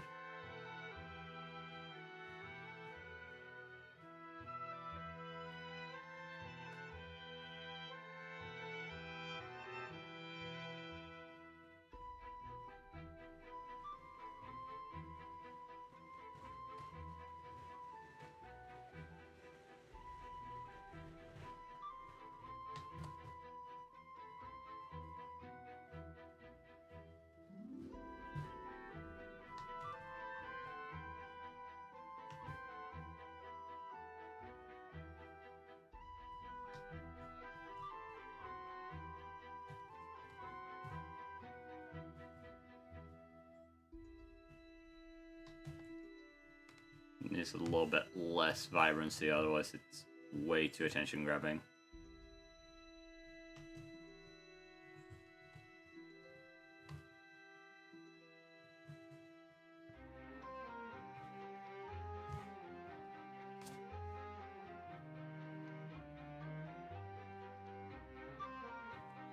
Plus, it realized good skin for my mainframe, so I had to lock in with the trading so I could have the money for it. Alia, oh, I should send you the next thing to you as well. We got a new Warframe. So, ooh, yes. Oh, you know what this reminded me of?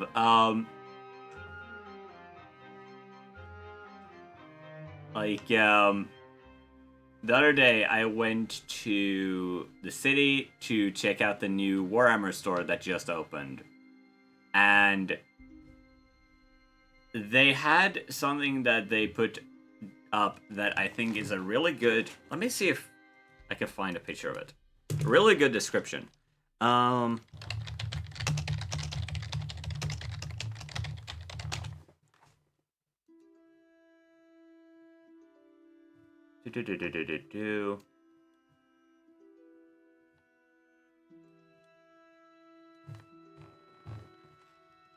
I might just send it to you if I have a picture of it, which I think I do.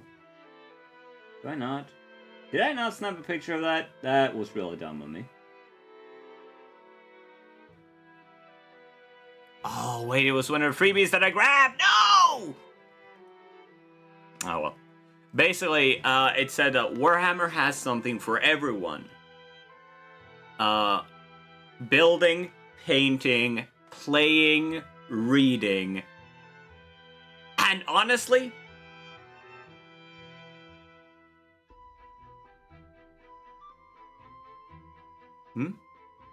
but did it turn on the mirror cam?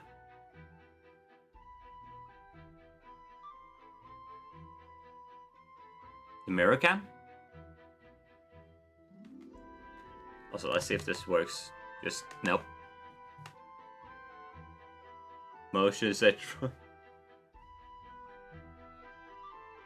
Damn, I see it's roasting Visit Day today. Jesus Christ!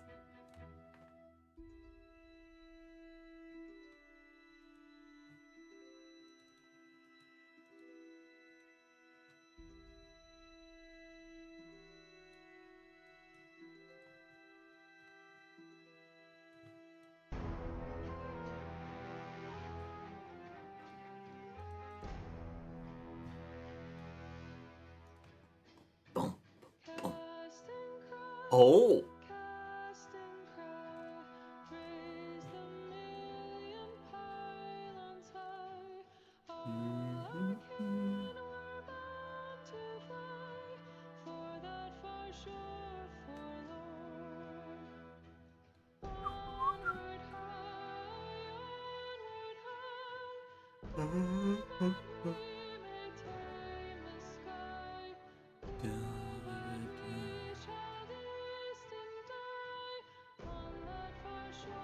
Oh, that is grand!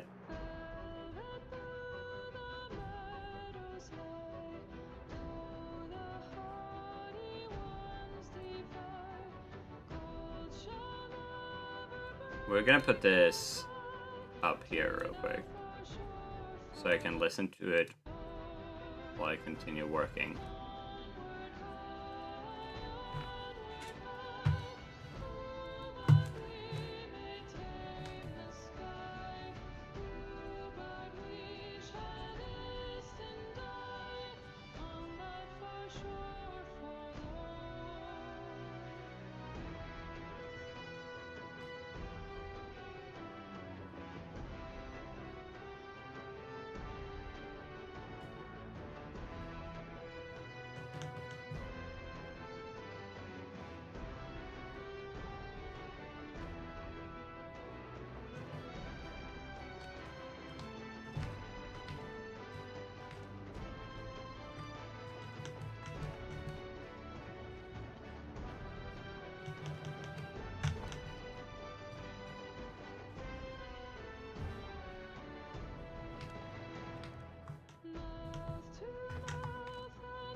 Hello, Ivan! From sea shanties to 19 rocks, now to fucking medieval style ballads. God of War Warframe is such a good music album that they made a game for it. How you doing, Ivy? Can we get a shout out for Ivy real quick? Also, we should get a shout outs going around real quick.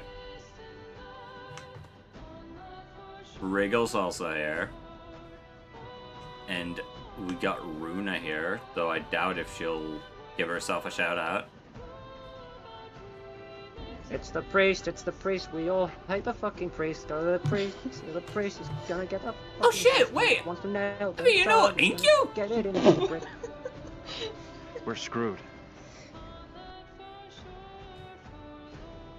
I know you guys knew each other.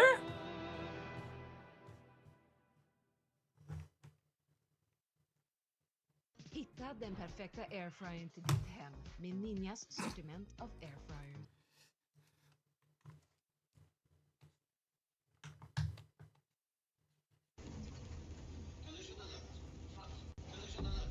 Oh. Well, that's one way to do it.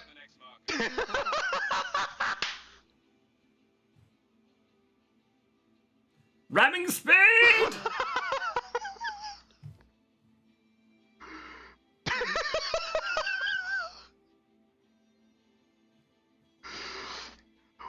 Oh my fucking god!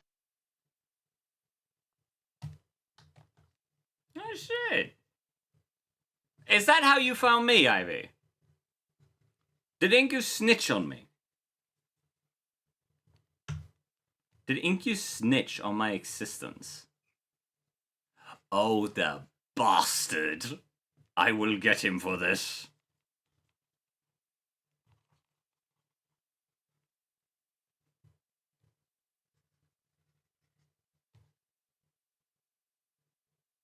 Don't like my voice in that clip. It's fair. Your laugh is very good, though.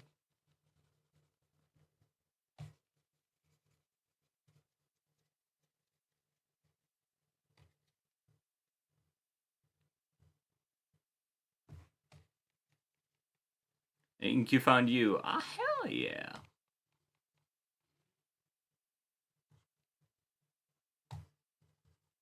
Yeah, I've known Inkyu for... God.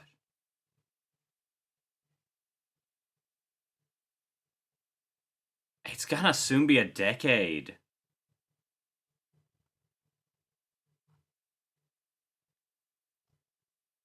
Jesus.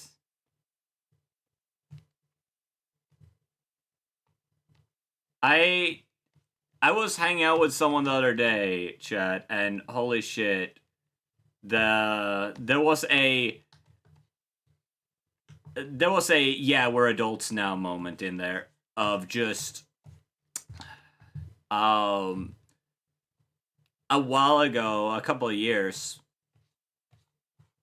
I just like they said that and I'm like, that is one of the most we're adults now statements, which I still feel like it's warranted to say, like the line of like, holy shit, I'm still having the moments of realizing, yeah, I'm an adult now. Which I don't think will ever truly stop. Because we'll also always be doing things that are like, still fucking dumb kids with driver's licenses. Like, that's basically it.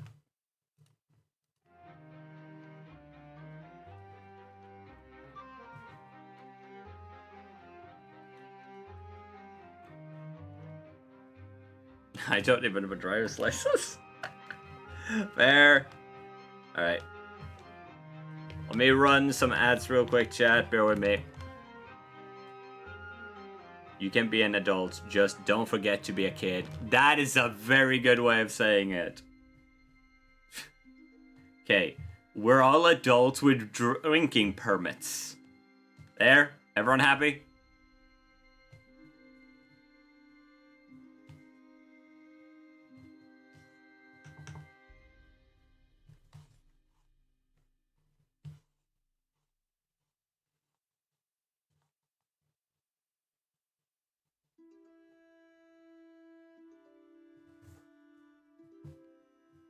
That sounds bad.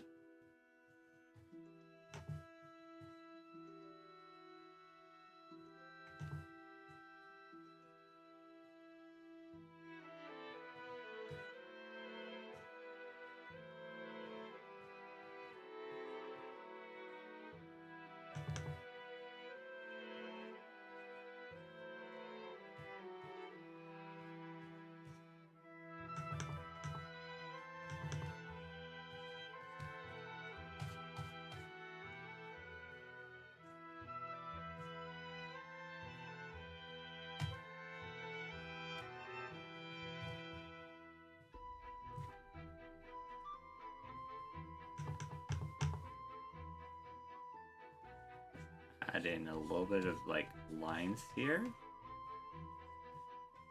I want to see how this effect turns out.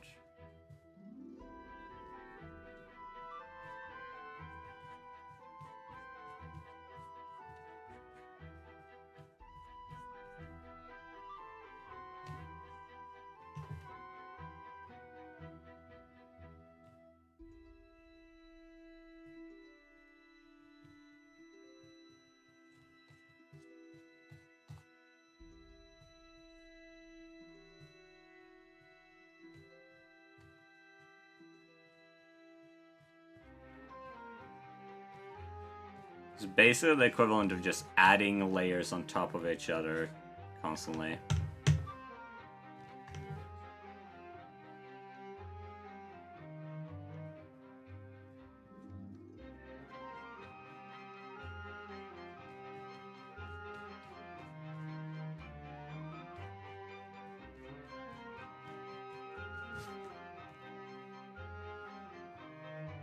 Slipped into the bar with a fake ID and a beard drawn on with Sharpie.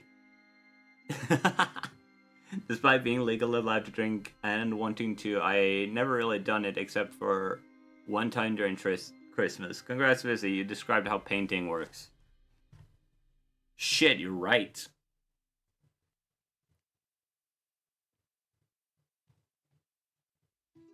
I'm doing the digital equivalent of painting. aka digital painting.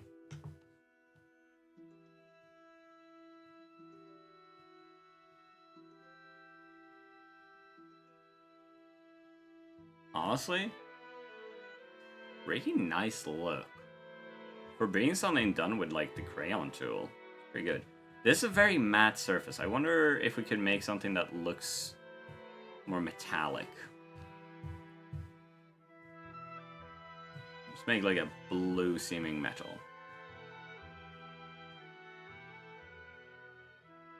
Actually, let's do a cube.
I'll be going to the bathroom and quickly smoke. Oh, no, I need to focus on making sure I have a deadline on myself. And if I start talking, I will keep talking. It's a problem.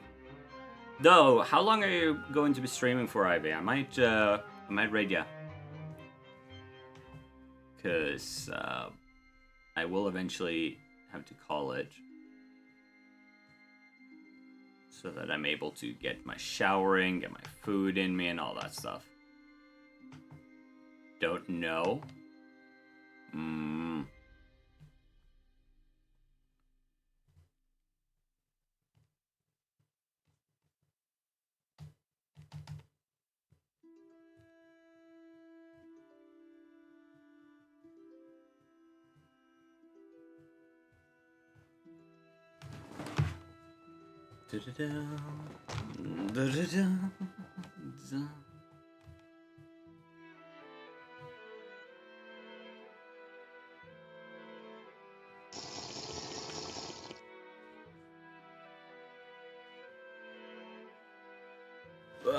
Hydrate.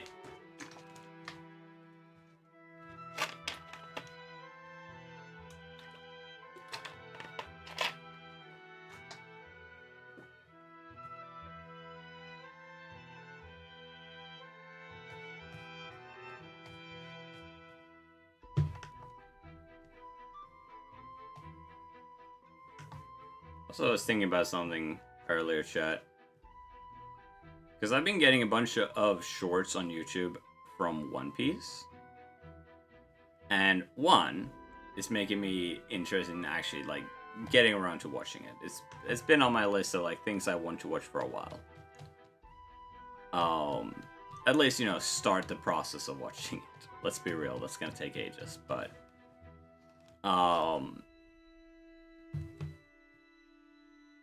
The thing that struck me was... One Piece recently had, and spoiler alert for anyone who's trying to stay unspoiled, if you somehow manage that, congrats. I'm gonna put something... I'm gonna put a guy getting his skeleton ripped out on the screen until I'm done with that.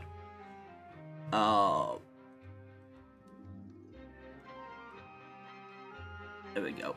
Okay, so Luffy gets the Gear 5 transformation, like the becoming a god style transformation, right? That's the thing that we're going to be talking about. It's really cool looking, but yeah. All right, spoiler version over. Short version, the spoiler-free. New power. In like one of the most recent, like after episode 1000 things, right? Now, the thing that strikes me is that I can see people wanting to introduce a power that's as strong as this transformation in their own works. And that's fine. But I also know, because I would have been the person doing this, that there's a temptation to add it from the start. But One Piece has had 1,000 episodes to earn that transformation existing, right?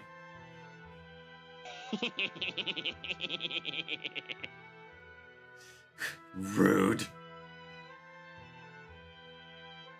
But yeah, the One Piece has earned adding these powers, and I think that especially when I look at like animes that are coming out right now, a lot of them just start with episode 1 having the most ridiculous of powers for their characters, and maybe it's just me. Maybe I'm just like cranky and like kind of old about this, but please, can we like let people take time and be real, like not utterly garbage at the start. I don't want people to be like completely weak sauce. No, I want characters that start out being a bit more powerful than every ordinary people.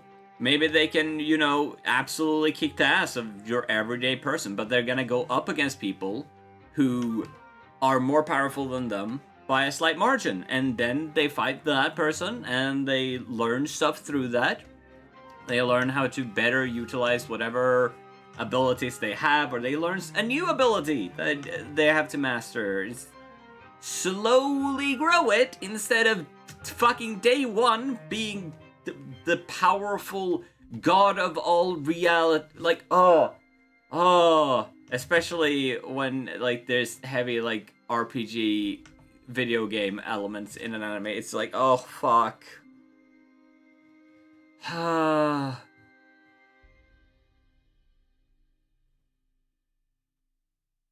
Yeah, I don't, Runa's pointing out, I don't mind OP powers powers or power systems, but I think the biggest problem is the MC usually knows how to use their powers to its almost fullest extent by the end of episode 1. Yeah, at that point, don't... Okay. At that point... I'll be in my Discord in the lounge, so if anyone wants to... Yeah. It comes off a little bit self-advertising, Ivy. I'm fine with it, but just... Stands up. But... Here's my problem, right? If a show tells me that, hey, there's this person, and they've got this, like, thing that they can look at where they can see their entire stat line and all their abilities, and it's just like a video game, and this is just how the world is. Everyone just has this, access to this. I'm like, why? Why? It makes no sense to me. I don't like it. Like, if there's a guild system, right? I've often criticized when there's a guild system in a world, because I think it's too video gamey that there's this guild system, and then as you like do adventures, you rank up and you get more and more powers, and or not more and more powers, but you get access to higher and higher level quests. It's like, this seems really video gamey to me. I don't like it, but that's my personal taste, and I don't think it hurts. I don't think it hurts the story. That's all fine. It's all good. No worries. It's chill, right? But I genuinely think that the idea that the world is like a video game with like all of these stats that you can bring up a window to look at is really, really disruptive. It makes it harder to explore characters, I think. Because, like, if you had this, right? And I don't usually like nitpicking like this. This is not usually what I do. I usually am the kind of person to just go, like, just do your own thing, live life, don't hurt other people. You know, all that stuff. We all know that, right? It's overused if it's not... Yeah, exactly. Like, they have all these stats, but it's presented as if this is just, like, the world. Like, the world is just this. It's like, oh, this is where I disagree with you. Some worlds do guild systems really well. It falls under writer to establish the guild properly. The video gamey guilds are ass, but lots of worlds have genuine reasons for guilds, such as facilitating networking for monster hunters and such in exchange for a commission. Yeah, I just find it to be too video gamey, and that's again where it falls under, like, my complaints about guilds is very much a taste thing. Very much a taste thing, and I will acknowledge that about, like, that is my taste, and my taste can be utterly garbage, so, like, you know, it is what it is, kind of thing.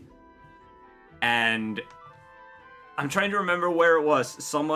I was having the conversation with someone, and they pointed out that, oh yeah, this world has a guild system in it, and it's one that I really like. And I'm trying to remember which one it was. We're like, there is a guild. When a HUD appears in a non-video game, it can easily become unimmersive and silly seeming.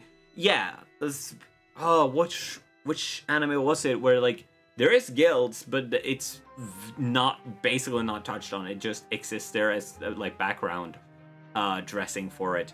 Oh, I'm trying to remember. Which show was it? Was it Free Ren? No, I don't think it was Free Ren. They have, like, the adventurous stuff, but I think it's also, like, video gamey systems is stuff that if it becomes the main focus, it gets me, and again, this is another, like, personal taste thing, it takes me out of the world, because I feel like, okay, if we're just gonna focus on this is a story of someone going through the motions and, you know, getting level ups, and they are going and grind. I could get that story by just booting up RuneScape, okay? If you're not gonna explore the character,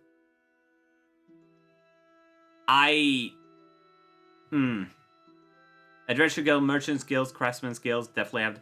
Yeah, and, like, I think I'm more fine with, like, Merchant Guilds, for example. Because, it was... saw some people who were watching, Spice and Wolf. Right? And Spice and Wolf has a Merchant Guild. As far as I can tell. I've not watched the full show. But they have a Merchant Guild that they're going to. And it exists, and it feels logical to exist, right? It feels like it makes sense that, yeah, there's Merchant Guilds. They are rational. They make sense. Of course there would be a Merchant Guild so that people can connect over it. I think part of my problem with, especially when it comes to adventuring guilds, is why, if your world has a bunch of just evil little creatures that just out to fucking get everyone, and just little like, yeah, I'm here, like,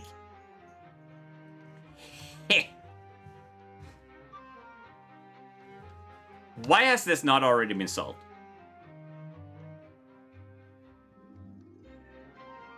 Like, video games, I suspend my disbelief as to, like, why are there always more goblins or more, like, goats or whatever?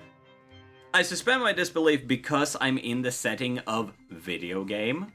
And... Ah! Shiki!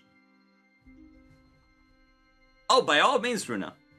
Shiki, welcome in, everybody. My name is Vissy, your local oven bartender. Come take a seat, enjoy the show. For those who don't know, Shiki has made a model that we're gonna be rigging in, like, about a week, actually.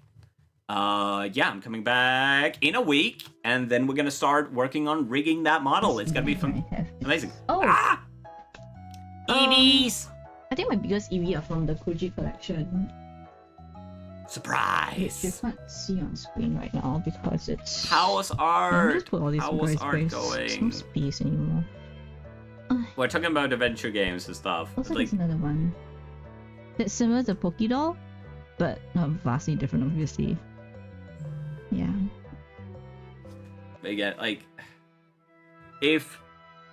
How's your stream so far? Is pretty good.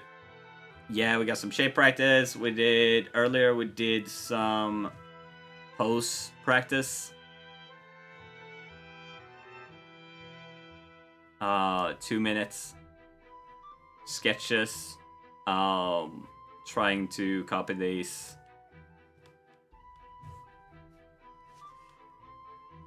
I don't think adventuring guilds are nonsensical. We had something similar in IRL history in the 1100s, 1400s. That was basically the whole reason the Crusades became a thing. Okay, I'll have to be educated on that, because I'm not much aware of that. By all means, educate me. For poses with clothes, you should try to get the body shapes in the clothes. Yeah, those were the hardest ones to pull off, honestly. Like, this one turned out pretty well. This was wrong. Like, the clean lines, that's corrections after the fact. Like, the crayon style, that's what I drew in the 2 minutes time frame. Imagine them naked. I think my favorite way adventuring guilds get... Ah! Hello, Darkness! I see that you have sent me a number of reels, which I am going to dive into soon, TM. I think my favorite way adventure guilds gets implemented is they are properly established within a world economy. like, oh hey, the guild is facilitated by governments or it's privately owned as a way of connecting adventurers with contractors. But in exchange, the guild takes some of the contractors' payout as a commission. You gotta make the system make sense is the problem. Yeah, like, that's where the struggle continuously come in. Yo, I need to go in a bit, but what the fuck was that voice message? That was basically the sound that I had while sending that reel to people. I think solo leveling used the system. I still need to give solo leveling a check. Look, I've been on the train for over 2 hours. I had to do something. That's valid. But yeah, solo leveling, from what I hear of it, it feels like it's gonna be a show that I'm not gonna be super keen on. Because it feels a bit too edge for me. Don't get me wrong, I can vibe with edge. However, there is a point where it gets too much. And it just reminds me of the fact that that was exactly the kind of shit I would have been into in my teens. Which is why, like, I can't criticize its existence. Because again, this was something I would have been into. So I'm not gonna go completely ruin on it. But I'm like, MC is quite sweet and caring. Maybe it's just the visuals of it. I will complain that it stole Freerun's best anime award from what I heard.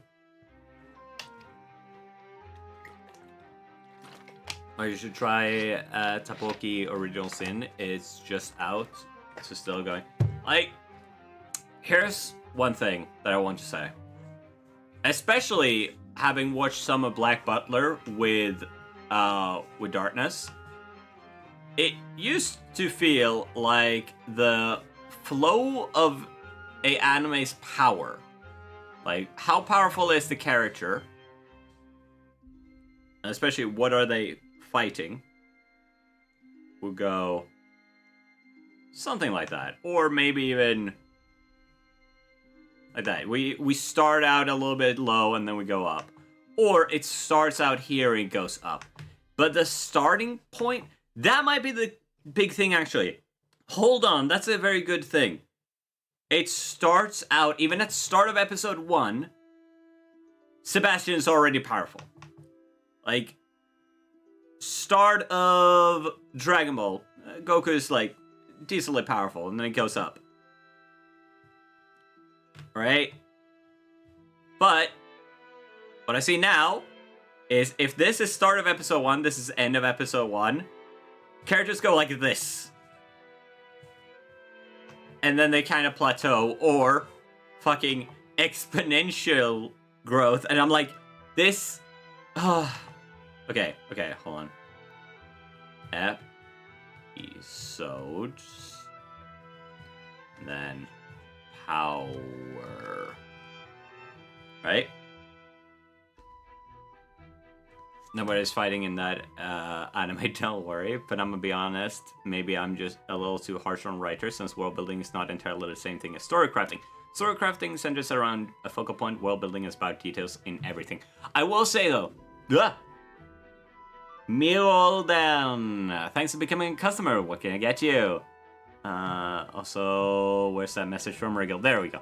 We also in fantasy games have these creatures that keep popping up because they have not yet been dealt with. The kingdom don't have the funds to deal with the petty, smaller problems, and an adventurer guild system is basically self-sustaining without the king/queen having to invest as much into the trained soldiers as they use for other things like guarding the big cities, the economic important trade routes, or, you know, cold warring the other kingdoms not to attack you. The thing is, like,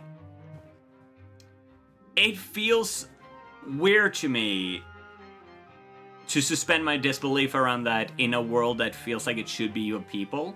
When I play a game, the reason I excuse, like, Why are there all these little, like, pockets of just horrible creatures that are described as being really destructive? Like, there's all these little, like, monsters, right? Miss. Okay, hold on. Thank you. Where are we? Those are nonsensical.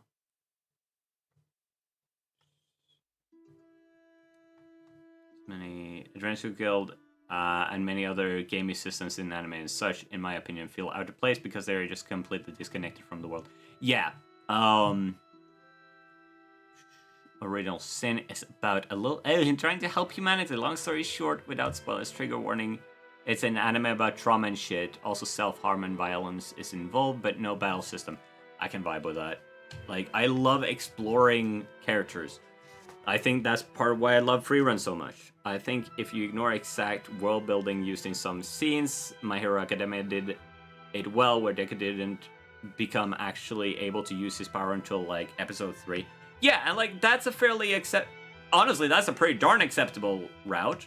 Because even once he figures out, oh, this is how I use my powers, even then he slowly learns more and more. And also, here's an observation.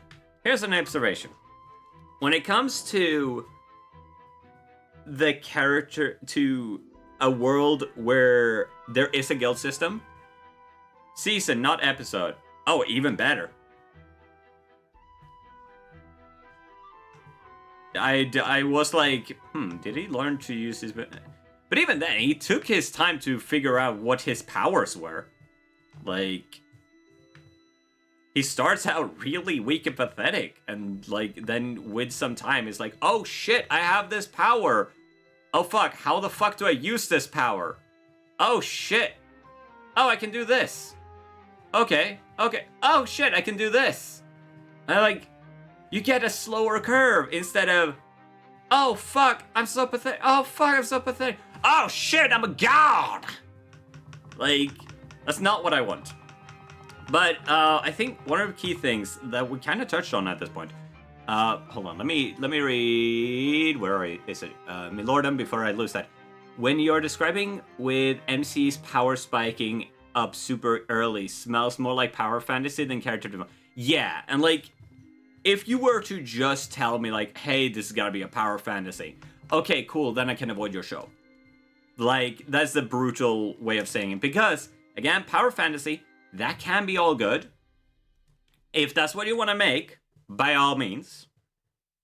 But, I'm not gonna watch it. And I'm tired of it being, like, hyped up. Or, like, I'm tired of how the conversation feels like either people are hyping it up like, oh no, it's really cool because, like, he's so powerful, or, haha, look at this silly thing. Anyhow, I need to run, try to book a Takopi Original Sin. You're definitely gonna like it. Alright, take care! With him breaking all his but yeah, and like, that's what we need! I use guilds in Worldgate, but how I use them is, for example, a way to allow contractors to work alongside their CN military/navy, seek payment to go. Basically, it's militia. It's like old, like, this is, okay, so we're gonna go way back. We're gonna talk about Sweden during a really horrifying time where Sweden was really, really scary. So, we have Sweden here, okay? And around Sweden, we have, like, I'm gonna be really, like, garbage here and say, I think we have the Dutch. Am I doing that right? I think that's right. And we have the French and some others as well. Okay, we're just gonna do, like, some flags. Right? Okay, so we have all of these powers around Europe, right? And all of these guys, they have mercenaries. They have, like, these ragtag groups of people that are, like, all mixed up. A bunch of people that basically are peasants who realized, ah, shit, I'm kind of good with a sword, so let me just, like, get a sword and start, like, renting out my services. or they hire them. I don't know exact details here. My knowledge of this history is a bit skewed. I'm sorry. By all means, look into it. It's fascinating stuff, I'm sure. And I encourage you to go and look into it, because I'm not going to give you enough. Meanwhile, Sweden gets a little kid who's like, I don't vibe with sex. I don't vibe with women. I don't vibe with men. I just want war. What does he do? Well, he gets an army of all people who are trained and well uniformed, and they are really, really fanatical. They are scary as fuck. Especially in a world where most people have these armies. And then this guy shows up with his army of trained regiments, who also, by the way, march with the fearlessness of someone who knows if God has chosen for them to live or die.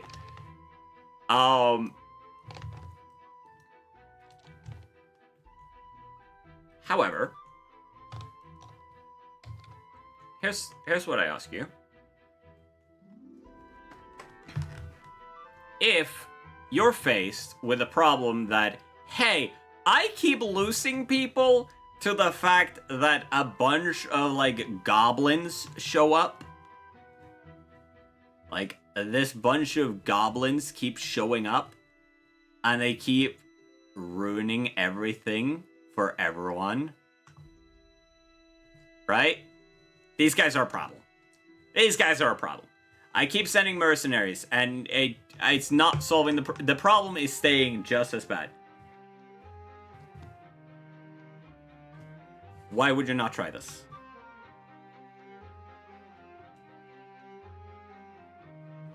But at the same time, I do see how, okay, let's just have mercenaries. And then, okay, we have a bunch of mercenaries, let's organize them into a guild.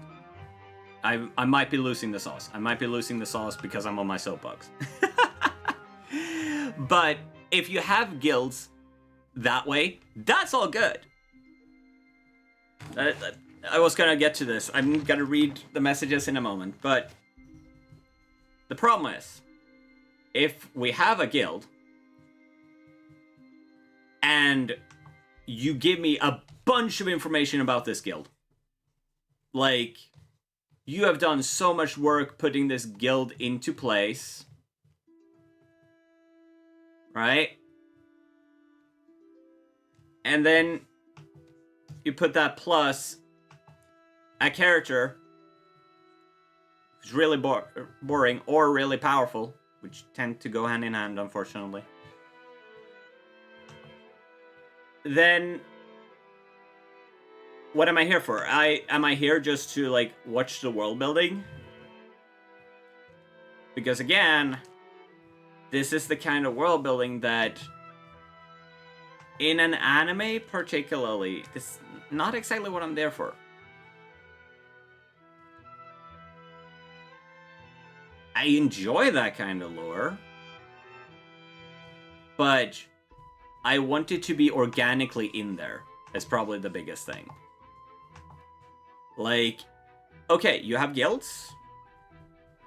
Okay, cool.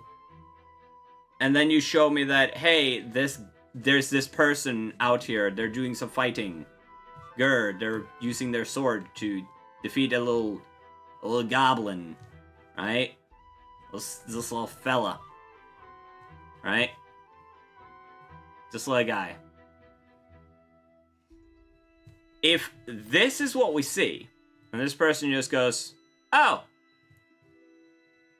I'm from guild.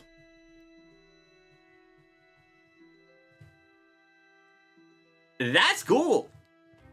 I'm cool with this. And then we go on to, like, follow, like, oh, like, his struggles, and, like, it will come up occasionally, like, oh, yeah, I need to, like, complete this task for the guild. like to rank up or whatever.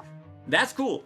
But I don't like it when we zoom in on the guild and then we get all of the exposition about the guild.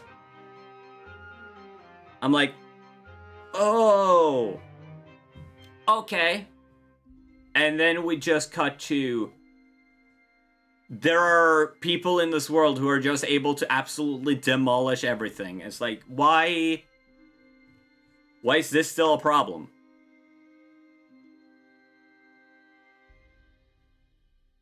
Like, that just seems like there are very selfish people who will not do what is better for the world out there. And I get that that is a popular way to look at the world, but I'm sick and tired of it. I'm sick and tired of every world saying that, hey, the world's terrible. Mind you, that on its own, that's fine. If, like, the world's terrible. Okay.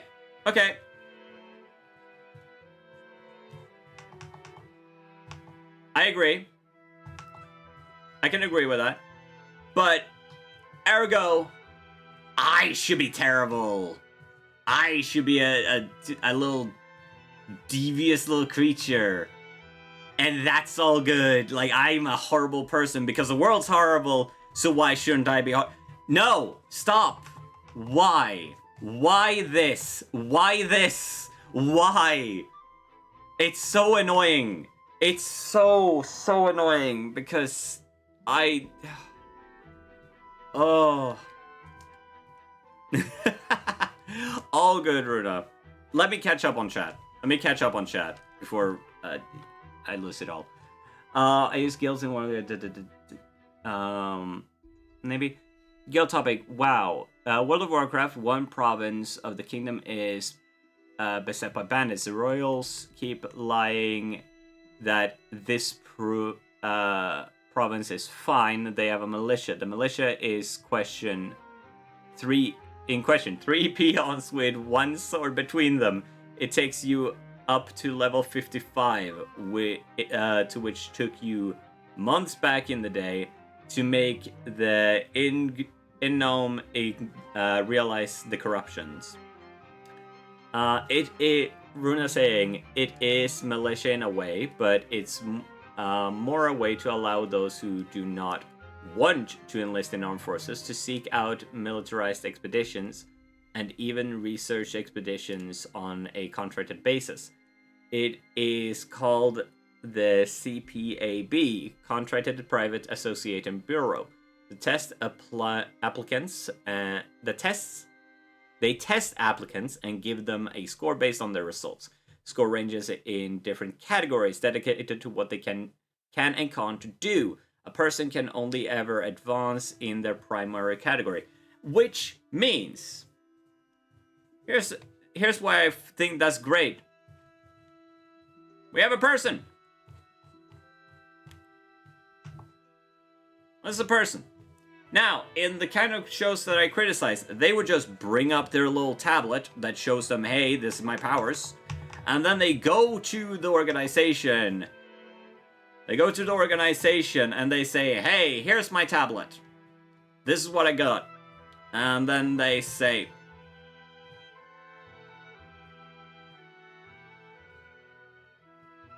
cool.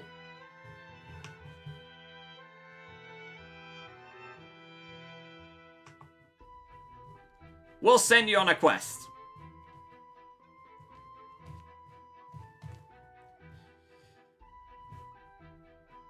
Again, as a video game, I am fine with suspending my disbelief about this, but if you have presented me with this world that's supposed to be a living world full of actual people and like, yeah, this big world, fuck, full of people and fields, and there's actual struggles, and we're supposed to follow these people and like be invested in the characters.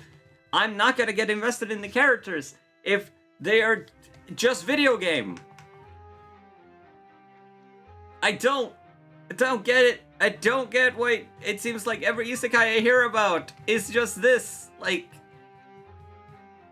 every isekai, every, like, a bunch of fantasy stuff now, because they're basically becoming same from all that I'm hearing. Again, I would love to be disproven about this. I would love to, like, actually start watching anime consistently again and have all of this shattered. I would love that. I just have to have the time and energy for it. But if you present me this, don't give me this. If you want to do this, by all means. I'm probably not going to watch it, but by all means. But I feel like there's a disconnect here. But like, oh, we're going to explore a world. We're going to explore people. Oh, by the way, the system is really, really, really gamey. For no particular reason. Whereas what you presented, Runa, a person goes to them and goes, "Hey, I wanna be an adventurer. I wanna be a privateer. I wanna work for myself and stuff." And then they go, "Okay, cool. Here's the test. Do your test. Okay, cool. Based on your results, here's what we think about you. Here's your, like, paper review with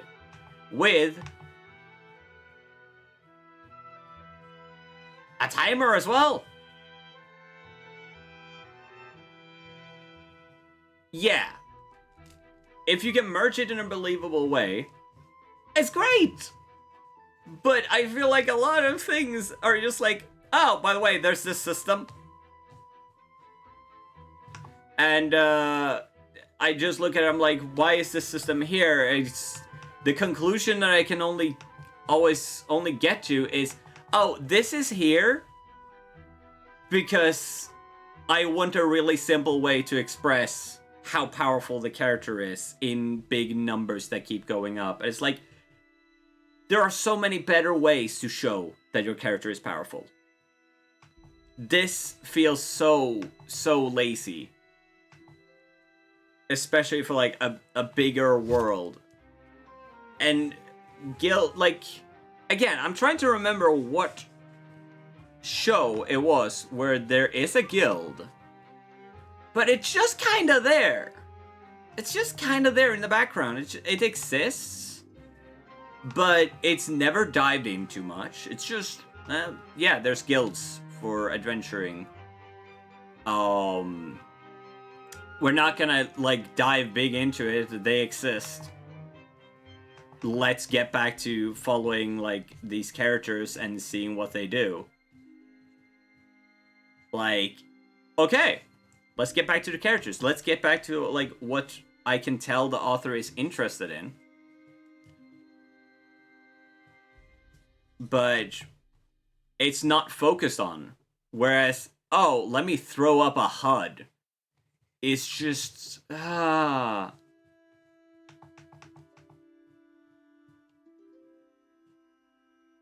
Yeah, like, if that I'm fine with. Part of this, again, is very much just my taste and my preferences, which means you don't have to even care about, like, any of that, and, like, my opinions on it is my opinions. They could very well be utter garbage.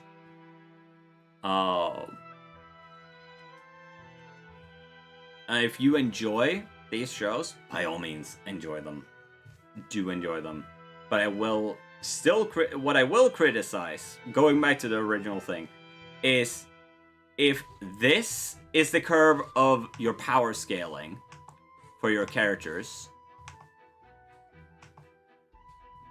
that's annoying. If your power scaling is like this, I'm more okay with it. Still annoying. If your powers are anything like this, or maybe this, or even this, we're cool. We're cool.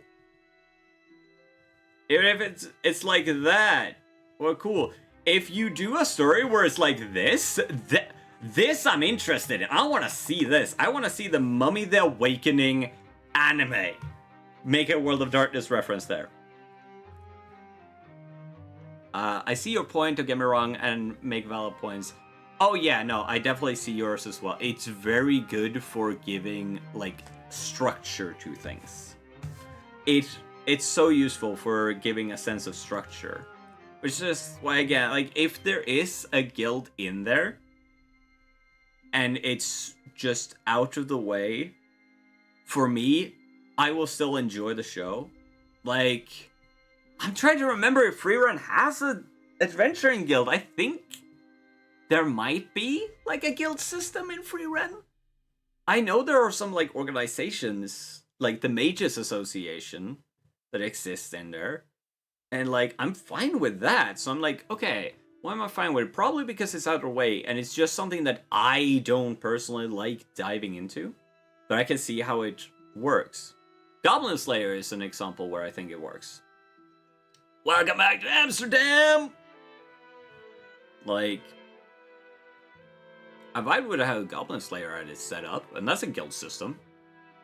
Overlord's pretty alright. With like, oh yeah, there's guilds. You can join guild. But it's not a major focus. It's just there to facilitate the stuff that I'm actually interested in. But if someone were to put a lot of energy into, like, building up the guild system and making it make sense, I think I could also enjoy that. The problem is when people do half measures, probably. Because, like, Runa, the thing that you have set up, I love that. Goblin Slayer's guild is formed around the world instead of the other way around, which is so important. Like, if you can make it work where, like, you start with your goal and then you work your way backwards, but you probably need to work your way forwards again afterwards. 2.5 hours by train, now a quick metro ride, and I can hug the cats again. Let's go.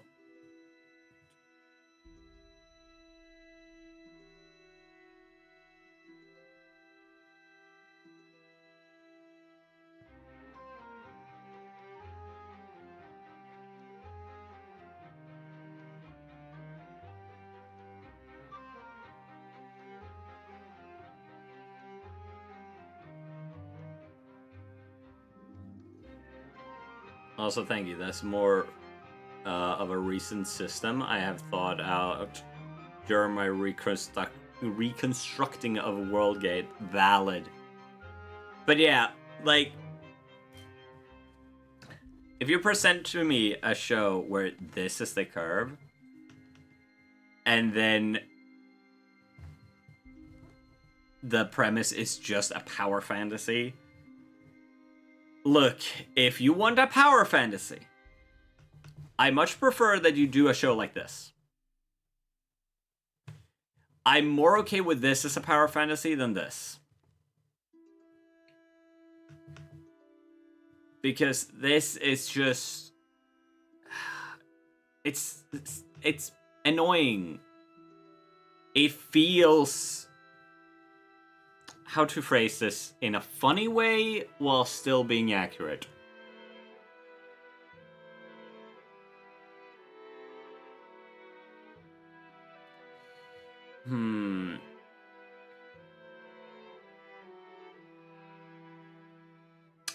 I want to say it like there's a really rude way to say this, but I don't feel like that's completely accurate.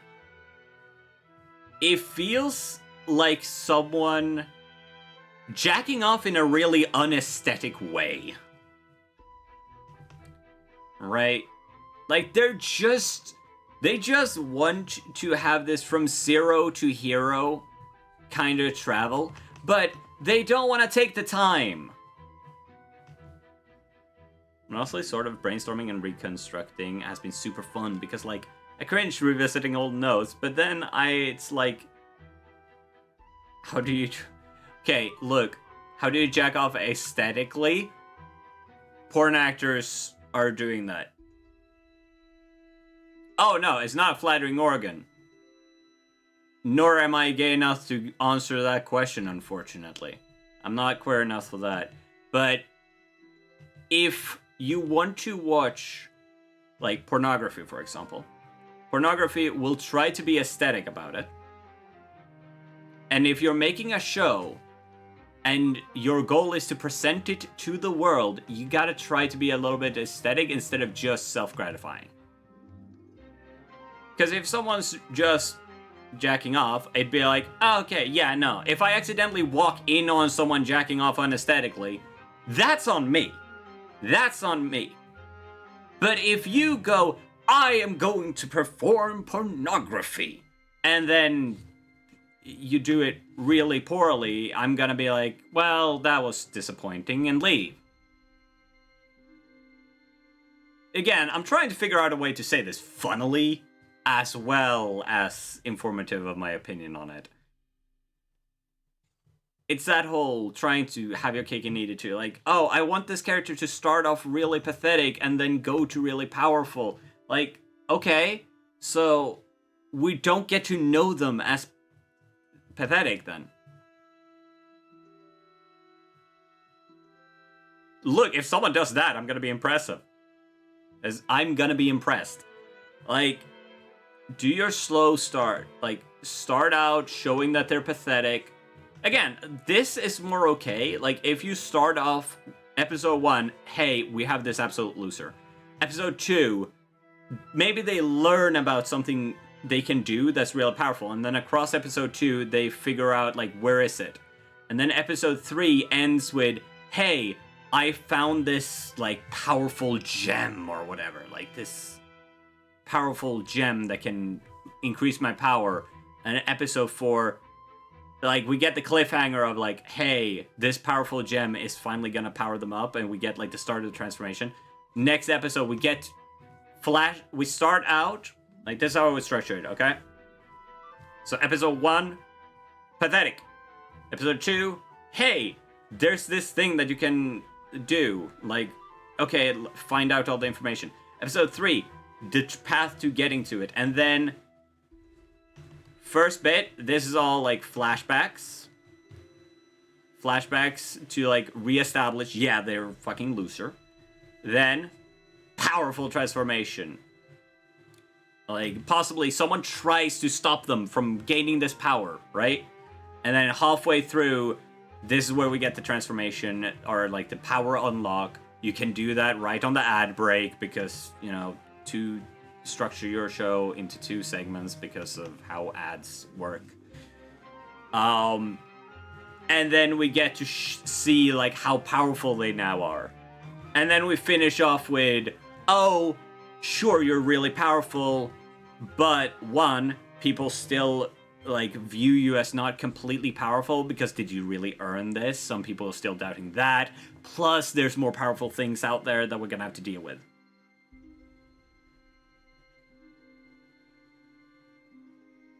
I've typed in Twitch chat.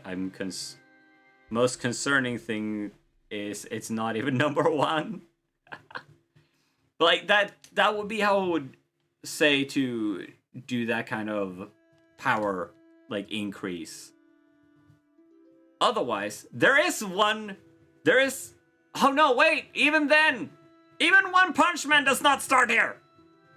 Well, kinda, we kinda get a start of it. Do we? Do we get to see him before? Yeah, because he strangles the crab thing. Even then, he starts more like there and goes up. But One Punch Man, why does he work? He's all powerful. He smashes things. Vissy, why did you enjoy One Punch Man then? Checkmate.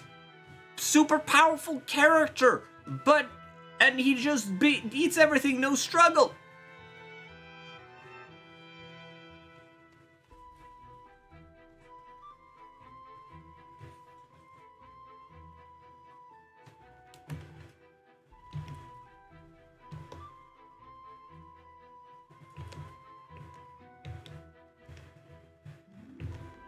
Comedy.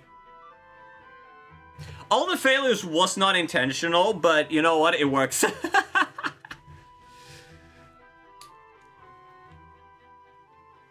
the reason One Punch Man works, it's comedy.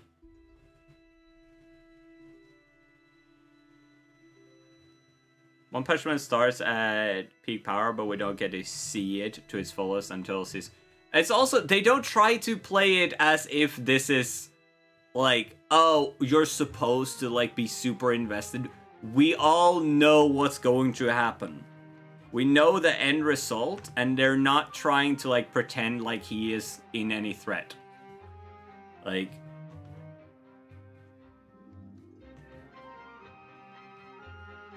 this dumbass ain't gonna get hit. This dumbass ain't gonna get hurt. That just ain't gonna happen. Again, we're more like this line.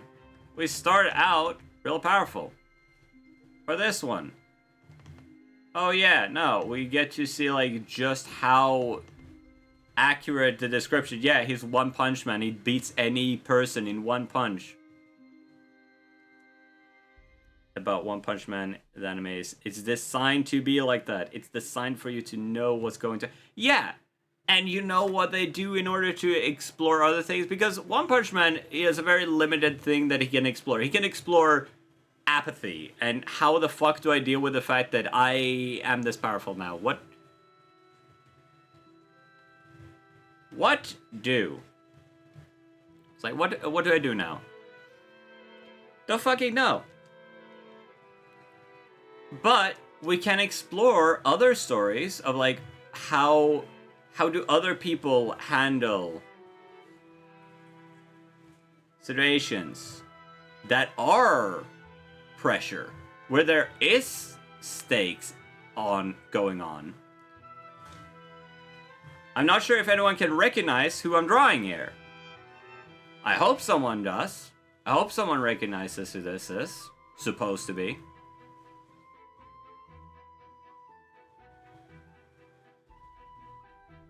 Yeah, exactly. See, no, yeah, you're right. The bike dude. Like, this explores a completely different kind of story, because this guy actually does struggle, because he's going up against things that are like fucking boom, boom, boom, boom.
He's gonna get fucking wrecked. Like, a lot of One Punch OP character animes just straight up dangle the fucking key in front of you, treating you like a toddler, put a fight scene in front of you, and suddenly the writers are like, oh my god, who's gonna win? Who's gonna win this monumental fight? As if we are dumb and don't know that the MC is going to kill the enemy in a single backshot. Yeah, pretty much. Like, realistically, we all know that the main character is probably gonna win any given fight. Like, eventually, if nothing else. There are very few shows where, like, we can suspend our disbelief, like, oh yeah, no, they're fucking dead or whatever. There are some that have the balls to do that. But they're few and far between. But we can at least suspend our disbelief that, yeah, this character is actually, like, in threat. They're gonna at least take a bunch of damage. And like realistically, like if we took away the fact that we know it's a show, yeah, they could lose this. The only reason they're gonna win is because, well, they are the main character, so somehow they're gonna win, but how are they gonna win? But if, yeah, I have the power to flick someone and now their internal organs are soup. Nothing else. Just internal organs are now soup. Suffer heart failure, idiot. Don't act like that the stakes are up there. Basically just exactly rephrasing what Runa said. Which is fine, except the MC, expecting the MC to win, hero always wins, and all that, but OP characters just remove all tension from those fights. Yes, the writers try to pretend the tension is still... Yeah, in my opinion, it's... I hate to say it, it's bad writing. Yeah. Like, again, it's that expectation that we're going to believe that there actually is any stakes. Don't treat the fight like there are stakes. We're gonna take an ad break, then I'm gonna get back to you on something.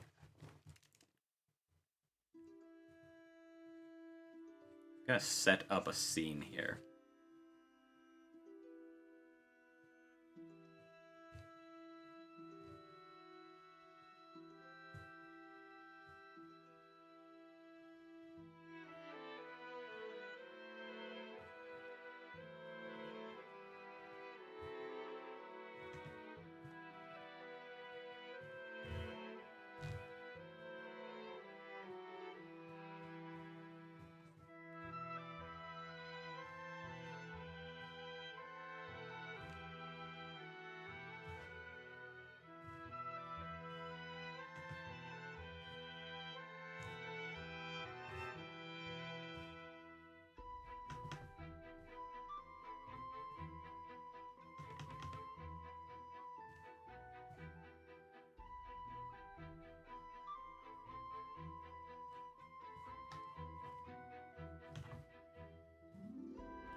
These are really bad later on.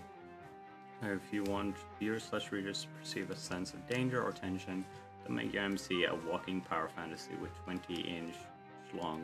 Like, if you want a power fantasy MC, that's fine, but you can't have both. Yeah. It's that wanting to have both. That's the thing. Now, there is a way that I can think where you can have stakes, but I'm trying to like give the grace of like, okay, let's figure out how do we make this work? How do we make this work for them? Where like they're gonna get what they want.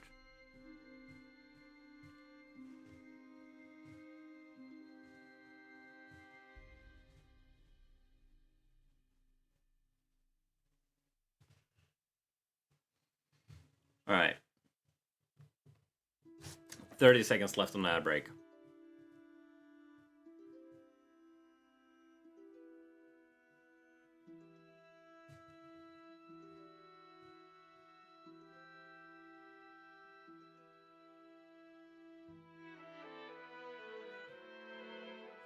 I'm not saying that Dragon Ball is bad.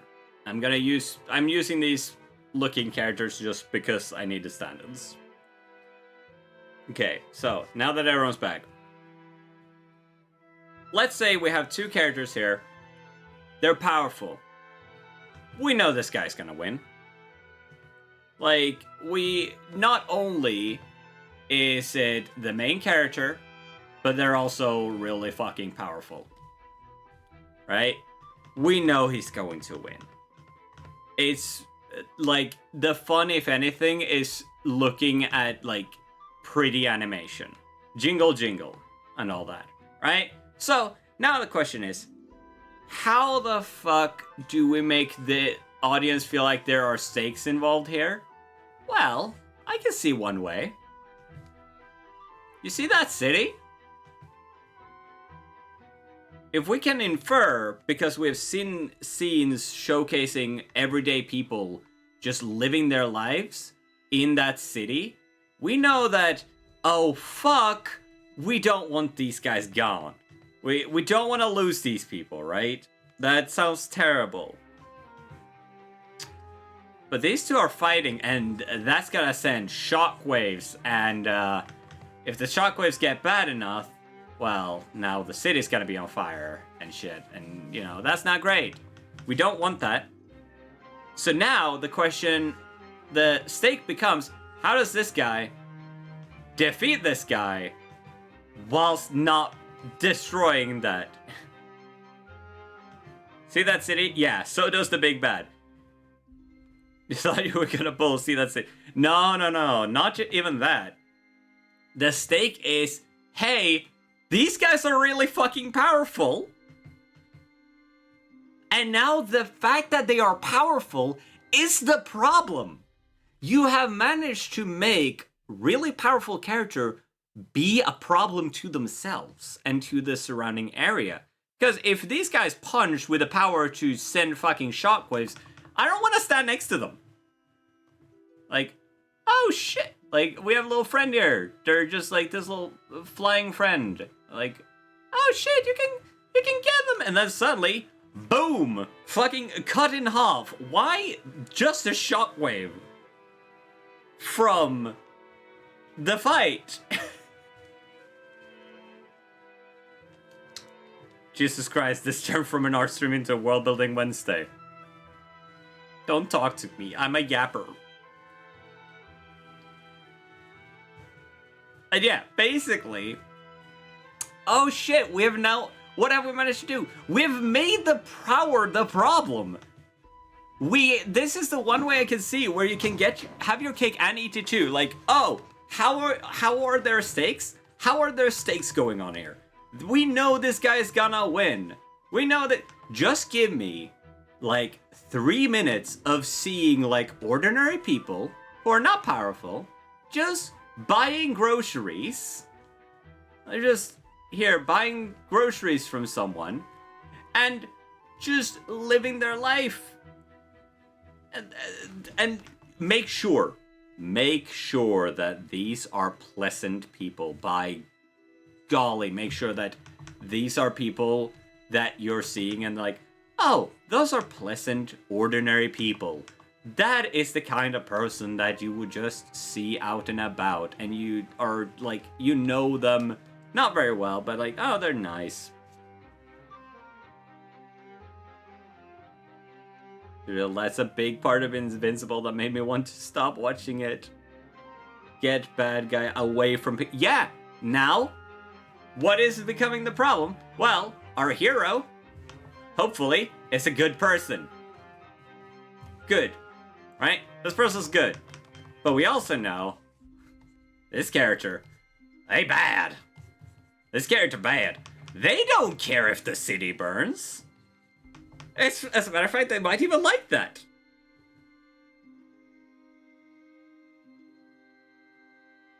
Yeah, that's a good point. Show someone walking a dog. And, you know, fucking all of America is going to be on your side. Just show someone walking a dog. You don't even need more than 10 seconds for that. But yeah. This guy doesn't care. This guy does care. Okay, how does this guy get the fight away from the city? That becomes the challenge now. And now you have stakes that we can believe. And now you can shoot it and like frame it in a sense where, yeah, there is a threat at hand. How is our hero going to achieve this? Instead of making it seem all dramatic that, oh shit, no, our main character, they might lose. That's basically what you're signaling. Mind you, the way that this gets signaled is, how is it shot? How is it framed? Oh, where showcase all of the power of this other character, and like they beat up people and they're super powerful, and then they walk up with like confidence and everything, and our main character seems a bit worried. Or they seem cocky. That's another thing, a personal opinion. I don't like it when the character is just super cocky and like, huh, you think you can defeat me? Well, joke's on you. I've ascended to super ultimate god of all of reality because I leveled up this one skill. That's annoying. If they are worried like, how will I defeat them? I'm only this powerful. I can only destroy suns. They beat up someone who knows how to box really well. That's annoying.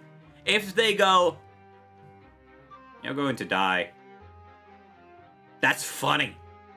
If you do all of the setup of making this villain seem really fucking powerful, and they walk up to the main character like, what are you going to do? Are you going to avenge them? Yeah. I'm going to kill you now. Huh? And then they look at their fist like, damn it. You have just made One Punch Man. And it's funny. But if you act like, oh no, the stakes are super high, but no, instead, have your main character go, fuck, I'm super strong. If I punch this guy, we're going to ruin 5 city blocks. Radius? We can't do that. Either make the stakes high by showcasing the people just living and have them like, that would kill do, like list off some people that would be absolutely destroyed by that, and then have them try and guide the fight away. Now they are on the defensive, and you get like this back and forth, and then eventually, when they get out of radius, now you can have your main character on the offensive, and it will be a fight. Alternatively, can't wait to see you finish Starbreak. Shut up. Alternatively, you can up the comedy on this and go, oh fuck, if we fight, it will destroy 5 blocks radius. My favorite hot dog stand is there. I can't lose that. And again, you get on the back foot, but now you're doing it more for the funny. And who knows, maybe if you want to have an asshole character, again, I'm not going to watch your show necessarily, but if you want to have an asshole character, just have them fight like the blocks away till the hot dog stand is safe. And then have them do the destruction. And now you also get to showcase just how destructive your character is, because all the cities getting destroyed around them, and you get to see the toppling buildings, because, okay, I get it, that looks cool. But you could also get to have it that they don't get it all the way out. And then they have to, like, destroy, like, the outskirts of the city, and they have to grapple with, fuck, I failed. And they're still super powerful, but emotionally, they're gonna take a hit. Don't have your character be an arrogant asshole who's super powerful. That's just an unlikable person. Have them be a super powerful person who's dealing with the fact of that. The one time that I could think, oh yeah, that's a really powerful character. No, because that's something for comedy. Hellsing Ultimate Abridged. Comedy. Really fucking powerful character. Alucard. But he does it for comedy. And then it kind of works. But yeah, no, then we just have the hot dog scene. Busy out here throwing strays at home. Look, from all that I can tell, even the power scaling community agrees that a fucking peanut could topple that guy. I think I'm fine. I don't think I'm gonna be in any danger if that guy goes after me. But yeah, we can enjoy, as Regal is pointing out, we can enjoy a character who's like an overpowered asshole, but then let them be the villain. Don't try and pretend especially, don't have people fucking fall in love with this character. If they're an overpowered asshole and you want to just have them, like, showcase them being super powerful, okay, sure. But I swear, if you add harem to your tags, I'm going to take your kneecaps with surgical precision. Don't! Just don't! Ah! It frustrates me so much whenever I hear about, like, oh, this is the new anime that's come out. It's like, that's just a power fantasy with no fun stakes. It's like, why should I watch this? Oh, because the characters are really fun. Yeah, but there's no stakes. If I want a show without stakes, I'm gonna go watch a slice of life.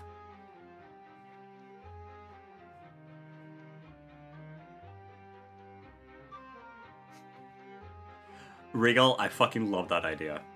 One thing I like, and let me give an example for this, is that I on topic, Vegeta. Vegeta was really strong from the beginning.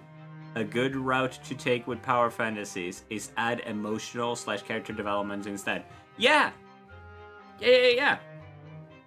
Like, I think the conclusion we're reaching is the problem is when they have everything. If they're powerful, snarky,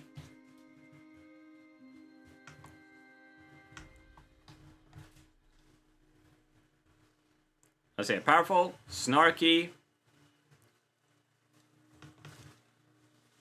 uncaring, because that's often the thing that I feel shows up. It's like they're uncaring. They don't give a shit that everything is like that they're ruining stuff for others. Like, that's fine. I don't give a shit. I'm powerful. And I've got an attitude. You know what? Like, imagine coming across someone like this. You know what this makes? You know what's good that has all of this? A heel. A wrestling heel. For those who aren't aware, and mind you, I'm no expert on wrestling. For that, you need to go over to Joker's channel. A heel is the bad guy. It's the person that comes in and they defeat your, I forget what the term for the other wrestlers are. The good guys, so to speak. This makes for a good character to root against. If your main character is this, you know what you need to do? You need to show us them getting beaten up in some way. And if you want that, and you want to be funny, you know what's a great way to defeat this? You know what doesn't change for this? Closing hours. Like, imagine seeing this character, and then they try to get groceries. Like, we get an entire episode where they're just being, like, powerful. They're beating everyone. They're giving snarky remarks. They're unfeeling. They don't give a shit that they killed someone. And then they go get groceries and the story's closed. Not necessarily even, like, maybe it's not even for their reason. Maybe, like, their favorite grocery store was right next to another one that got destroyed because of the fight. But, like, their favorite grocery store is just closed because it's after hours. And they missed the hours by, like, 2 or 3 hours. So, no, it's not even like I can force the people inside to get back to work because I came an hour or, like, a minute after it closed. No, it's just closed. Oh, true. True. Because of the uncaring, they just steal it. Again, this is the kind of character we want to see defeated. But what if we make them caring? What if we make this character actually, like, care a lot about, like, their kid or something? Just introduce a kid or introduce a pet. Give them a fucking dog. Now, oh shit, I kind of like them. Yeah, shit, we made John Wick. Okay. We reintroduce uncaring, but instead of being snarky,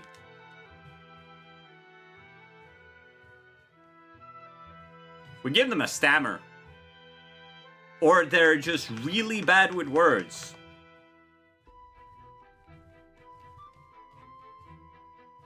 Let's make them unwitty. They're really powerful, they're uncaring. They punch through a building, and then they go, "Take that, you rubble maker!" Ah, fuck it. Go back into the fight. That's funny. That's funny. And I'd not want to hang out with the person, but I'm gonna enjoy watching and following them doing stuff. Because, and maybe part of that is because this knocks them down a peg. The power of, the main character is just, honestly, that's why I fucking despise Eminence in Shadow. The main character is just the most unlikable piece of shit who never earned a single thing. Yeah, and see, that's the kind of shit that gets people to bring out one of these things, you know?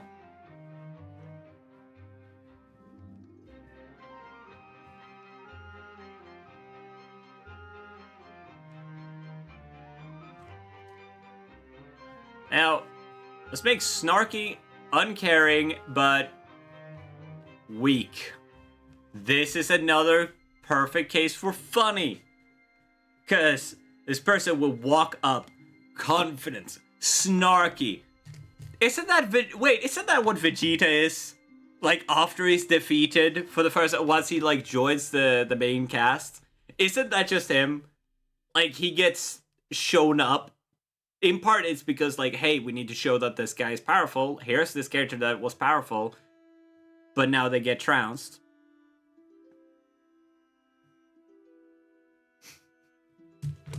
Okay, I will add color to you. You should know, you're... Wow, Brain, that's fucked up, but it is kind of funny. Your country will need them soon enough.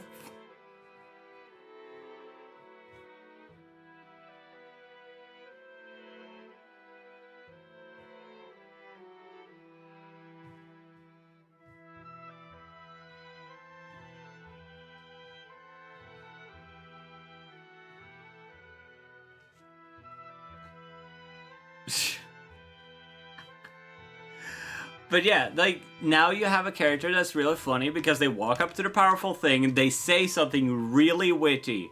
They don't give a shit about hurting other people. They throw the punch and... ah, fuck.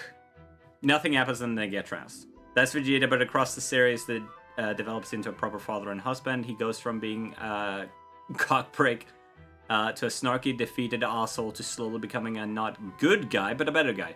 And that's character development. But you know what's another thing that I feel is important to remember? Is again, we have this thing where I feel like a lot of shows, and if I were to try and find the cause of, like, why do we get this? It's because, hey, we have 24 episodes. Alright, we have 24 episodes of a show. Alright, we can take our time. Even if we only get one season, we can actually tell, like, a good story. And now, 12 episodes is more common, I feel. Like, from what I can tell, 12 episodes has become the standard. But not just that. Because if you want a season 2, and because, you know, you actually wanted to make this, but this is what you got, okay, what do? I want a season 2. Well, let's view here. 1, 2, 3, 4, 5, 6, 7, 8, 9, 10, 11, 12. So here you have all the episodes, right? You need people to watch the entire show for people to give you a second season. Okay, cool. I am going to make my slowly building show that slowly the power increases, right? And then towards the end, we have this, like, epic, they got really powerful. Okay, the viewers... Okay, episode 1, alright, we're good. Episode 2, we're starting to lose. They're still really weak. Okay, I'm just not gonna watch, and you have a small contingency of people who keep watching. And boom, you're not getting a season 2, because the network said, even, like, if these people are really big fans, no, that's a too low number. We're not gonna make it season 2. We're not gonna greenlight that. Well, fuck! What do I do? Oh, fuck, I want to make sure that I show them... Okay, fuck it. They're really powerful from the start, and then they're really powerful throughout. Oh, shit! This is a really cool thing! Oh, fuck! The powers continue. Okay, they're a little bit snarky. But you know what? My attention is still here. Like, this is really cool looking. Oh, I love this. The only thing smaller than your fan base is your penis, my dear writer friend. That's what I want to tell them. And here, like, we're about halfway through. People are starting like, okay, I know what's happening here. Like, okay, we only have half of the viewership. And eventually, like, it peters out quite a bit. However, this part is a lot of viewership. You're getting a season 2. I was like, fuck. This was not designed for a season 2. But they demand a season 2. And you know... You're still creating something, and that's what you want to do. You want to be creating something. You want to create because your soul wants to make things. I think that's... I honestly believe that as people, we want to make things. We want to create. I don't know why it is such a stable thing across people that we want to make stuff, but it's what I've observed. So, what do? Do you give up your chance to create things? Do you give up this chance? Like, you're now getting paid to make stuff, or you can go back to working a normal job and not making stuff.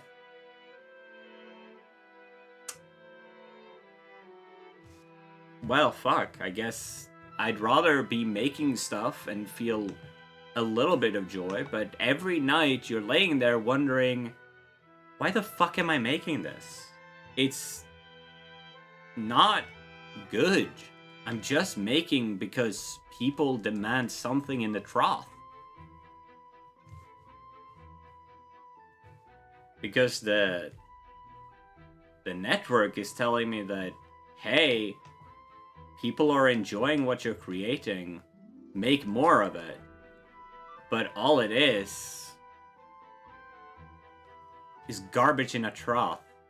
And we're just lapping it up because, hey, it's something to carry you over from one thing to another. And hell, I fall into this pitfall myself quite often, especially recently. Fall into the, hey, let me just consume something. I just need something to be consumed. I just need a hit of something. I don't want to have to be thinking right now. I just want to carry myself over. The next Overlord season? Yeah! Overlord's fucking fantastic!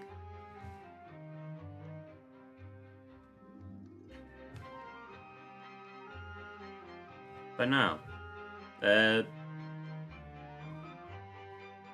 sad reality is that if we're just making by numbers, what makes numbers is not always great stuff. As a matter of fact, people have min-maxed it to the point that if you want to make numbers, you have to follow a formula. Because otherwise, someone else, because we are over 1 billion people on this planet, is going to follow the formula and make it better than you.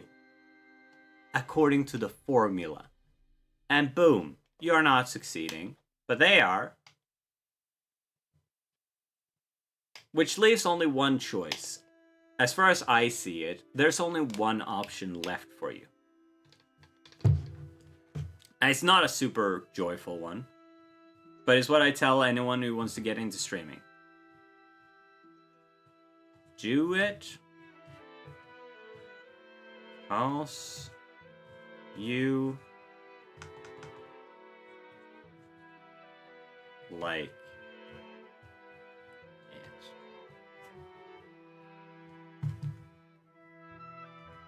Why do we make stuff? Why do we create? Because we like. Because we want to make. Make the thing you want to make and put it on your own website. Make your own website, post it there. Or make that funny little YouTube video that you thought about. Just do it. Are you gonna make money? Probably not. Don't go in expecting to make money.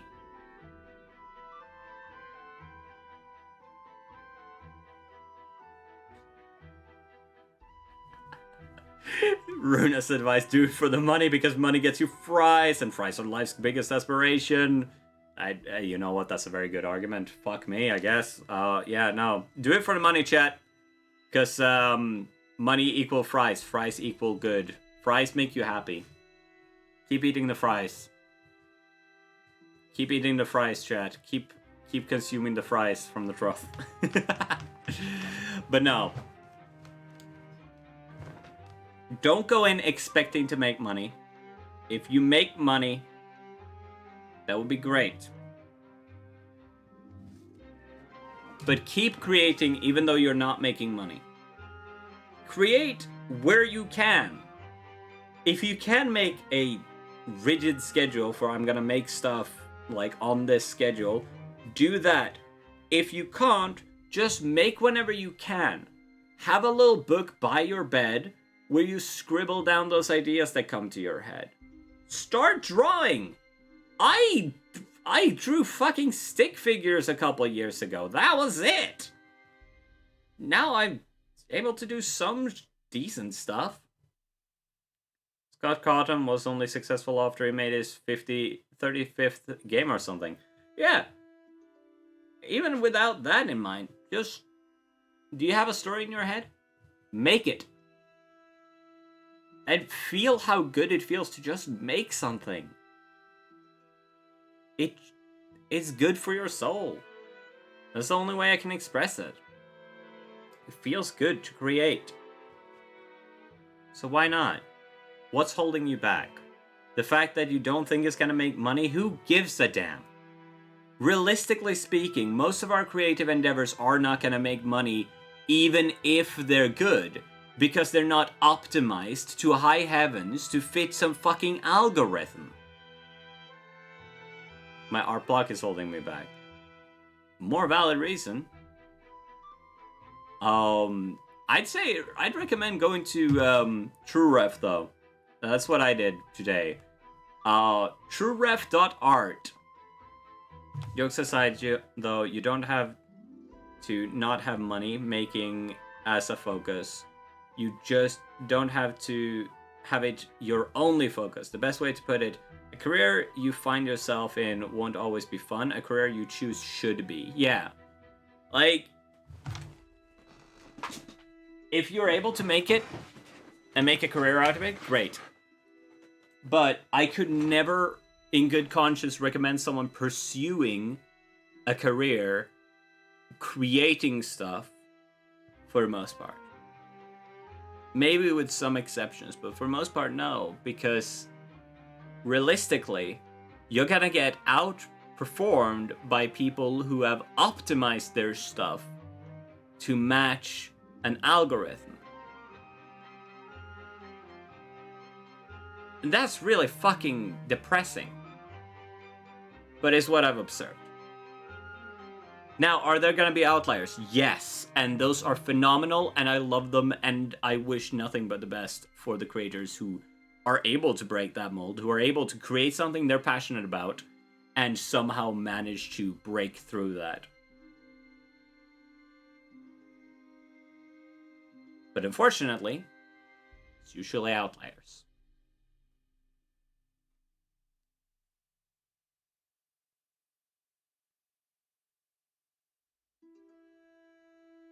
But I beg you, whoever hears this, whoever little creator out there wants to make something, wants to create something, because they know that they have this idea in their head that they want to see realized, be it in written word, be it in painting, be it in poetry, be it in dance, be it in fucking clay, whatever.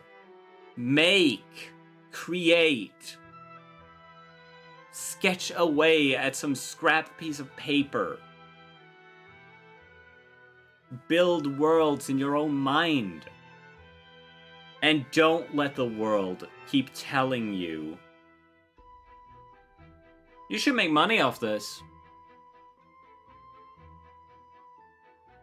Mind you, if the idea could make some money, by all means, try and pursue it. But also know that if you're gonna start making something to make money, you need to calculate how much money am I putting in, how much time am I putting in, how much is it gonna cost me to do this, and it becomes calculated.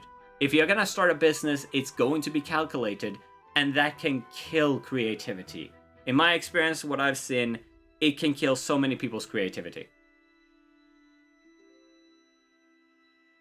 I've seen people tell me that, no, I'm passionate about min-maxing stuff like this, and then they burn out. I don't want that for anyone. So I tell you, create because you want to. Create because you want to make something new. Let me pause the music. Don't start making money off it because that should be your goal. Even if you start making money from something, once it starts slowing down the amount of money you're making, don't stop creating. If you're making stuff because it feels good for your soul, honestly, so far in life, what I've seen is that your soul feeling good is more important than the loose change.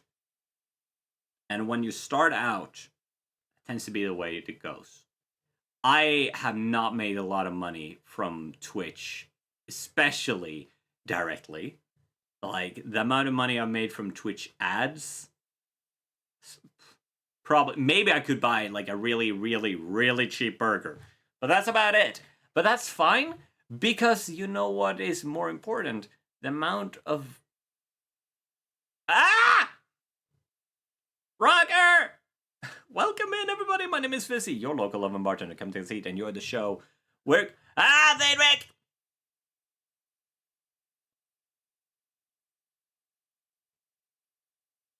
Damn it! I was gonna stop soon. Damn it! We're having a serious conversation about Sweet. We just sat there and watched, kind of. about Actually, I think creativity and Skittle creating. I got a kill. If any of you need to raid and I gotta go run jerk and off get a lot. like health stuff done, by all means do that. One would think that you are Vernon Locke's favorite chums these days. Nope, he didn't break. As far as I know. I saw it! I saw you, you little prick! Someone please clip that. He went all fucking Crocker on me again. But yeah, Yeah, chat, we're talking please about clip it. creativity and the fact that you should keep creating. Been criticized for my sound on this sort of thing before, but personally I think it's well grounded. Let's see here. Let's scroll up.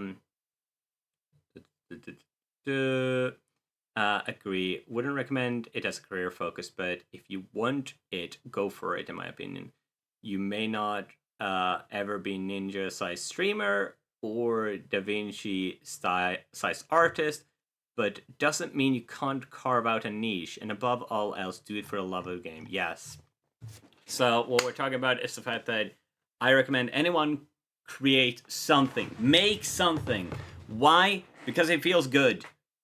Because it's fulfilling to create. Some people will tell you, hey, you should create and like advertise making products, and I think that is garbage advice. Starting out, especially. Start doing it because you want to. And keep doing it because you want to. You can offer to also do commissions and whatnot. Or can put it out there for people to watch. But don't make YouTube videos hoping that, oh, I'm going to like live off of this.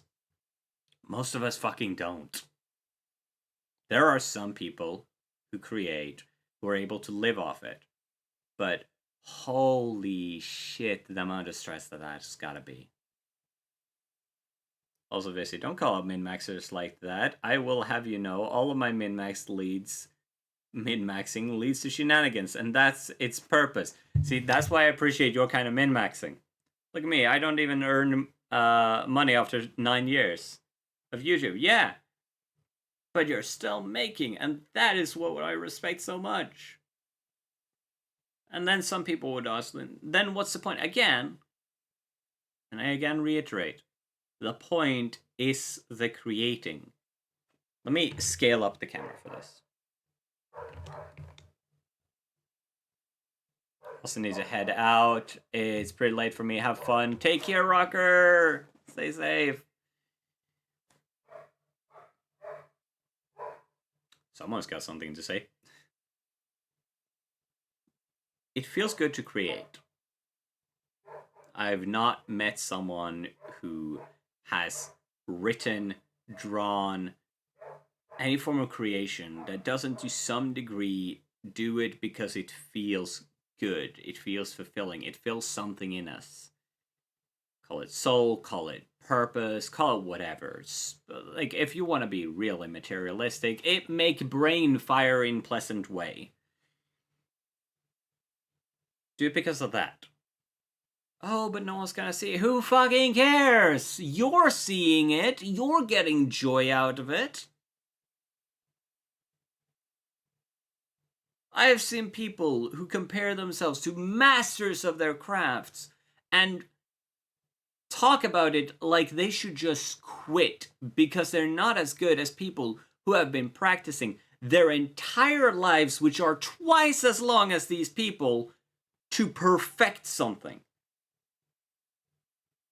Like, if you're 25 and you say, I should just quit doing art because I'm not as good as this person, and I look that person up and they are 60 and practiced art since they were 10, stop putting yourself down. Fucking, where do I have some, like, newspaper or something? Fucking, stop it. You're being stupid. You're comparing yourself to a completely different standard. And by all means, compare yourself to that and look at it, study it, try and figure out what is this person doing. If you have contact with the person, by all means, ask advice. But don't use it as an excuse to stop. Not only that, most people listen to statistics more than encouragement. Yes, so just straight up tell them, the moment you publish something online, it's nearly statistically impossible for it to be seen by nobody. Yeah, people will tell me like, oh, go to TikTok, you get so many more views. And here's the thing, I don't want to. And I know that if I posted my stuff on more platforms, if I posted shorts, I would get more views. But that's not what I'm here for. I don't have the time to invest into that for what it's gonna give me. I'm not here for the views. Literally, if I was here for the views, I would be putting I would edit down all my clips, just put some basic subtitles on them, and put them out on Instagram Reels, on YouTube Shorts, and on TikTok. But I don't like TikTok because I don't like the format it's built on.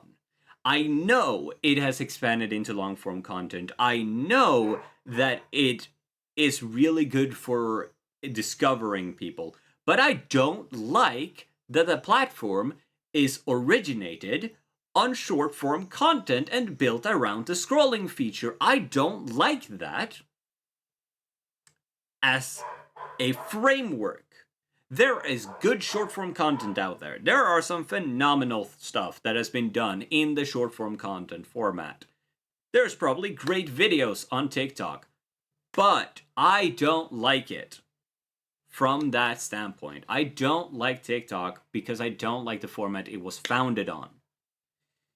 To me, making posts on TikTok is too big a hurdle.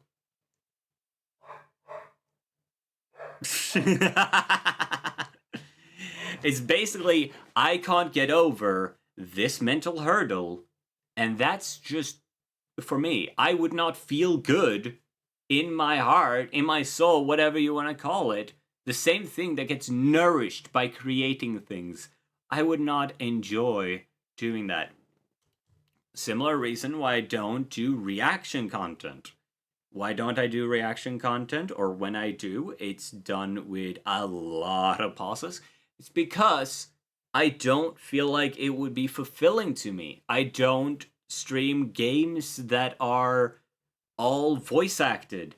I definitely want to play a lot of those games. There's a game coming out which I believe is produced by the same people who are behind Brother Alphabusa. Like, his team are making a visual novel that's going to be completely voiced. I want to play that, but I'm not going to play it on stream. Because I don't think it's content that I want to stream. Because what am I doing? What am I adding if all I'm doing is sitting back and watching? If this is all I'm adding, is just a camera with someone just blankly following along, I'm not adding enough. And some people would probably enjoy it because, you know, they just want to see what my response to something is. But I would not feel fulfilled as a creator by doing that. So I don't.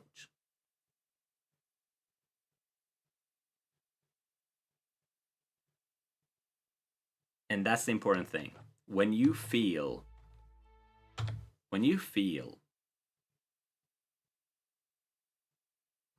that you're going down a path where what you're creating is no longer fulfilling, and it's not for the purpose of, hey, I want to reach that point, because, like, drawing for me is not super fulfilling because I'm not at the point where I want to be, but I know that I'm not going to get to that point without practicing, without getting that muscle memory in. So I still do it. Even though I feel more fulfilled by doing improv, by voicing my opinions through sound. I couldn't tell from saying, fuck off.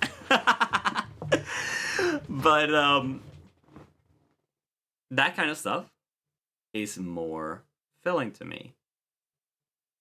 But I'm still doing art because it's a pathway to what I actually want to do. So I'm using that.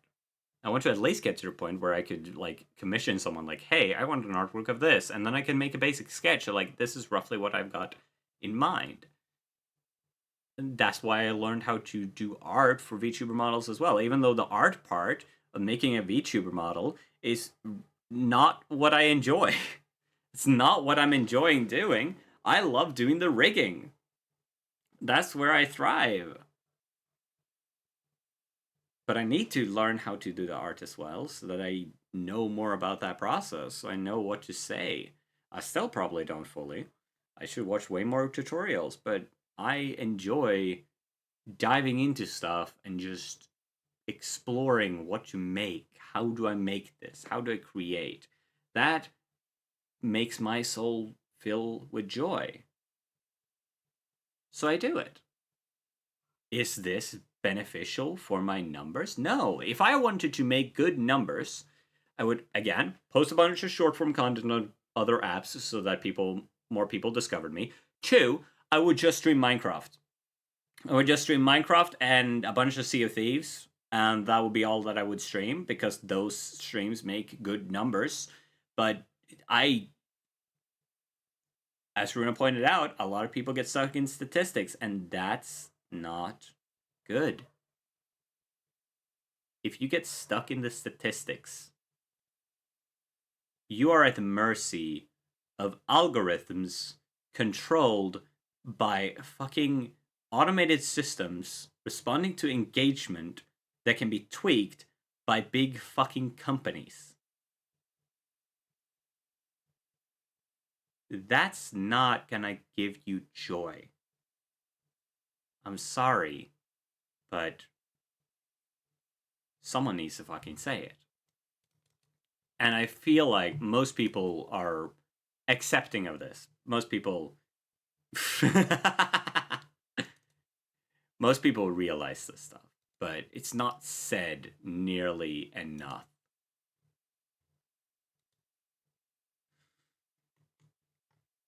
So I will. I like numbers, but I also play Warframe. I'm no stranger to the concept of RNG on your drop. Yeah, like, I always tell people, if I ever wanted to go full-time with content creation, there is something that would first have to happen. I have a very strong set of, this is what it would take for me to actually go full-time. I would have to, first of all, be making, if we're taking Twitch as an example, I would have to make enough money from it that I am going to, well, let me check something. I'm making enough money to pay my rent and all my expenses times 2. 2, this money has to come, or maybe not times 2, but a bit over what my base needs are. 2, this would all have to come from individual subs. No gifted subs, no, like, big recurring things. This has to be a stable thing that comes in. 3, I have to retain this for, I'd say, 3 months to half a year. Consistently making that money, then I could consider going full-time. But then I would also have to have other platforms. I would never want to go content creator full-time on only one platform, because that means you're at the mercy of that platform. And if you get banned, which happens sometimes randomly, a lot of times there are reasonings. They can be stupid reasons. There are often fucking stupid reasons that Twitch bans someone, but it happens. Suddenly, you don't make money.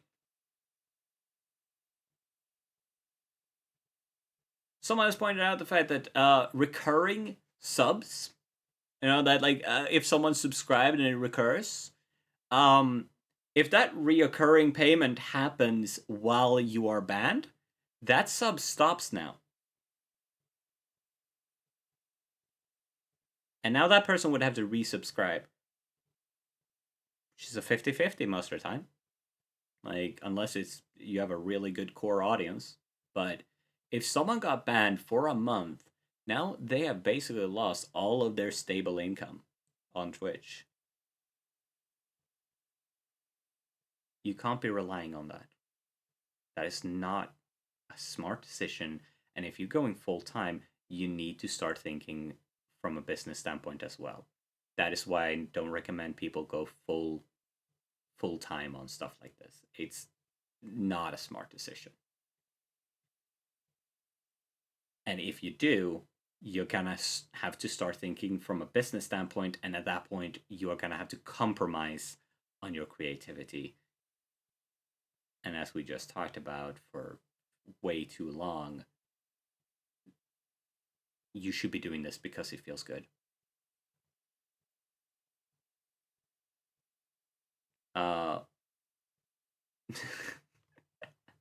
That's a, no, I mean creator getting banned. Like if Schlatt got banned and someone was subscribed and their sub was supposed to renew while he is banned, like say he gets banned for a week and your sub to him and like renews during that week, you are now unsubscribed.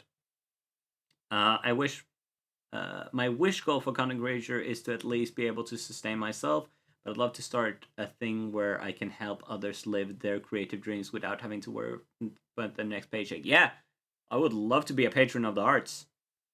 What the fuck? Still in my funny bone? Well, good thing I'm about to end stream. Getting banned for true. All right, y'all. It's been a blast. However, I think it's about time we call it a day. I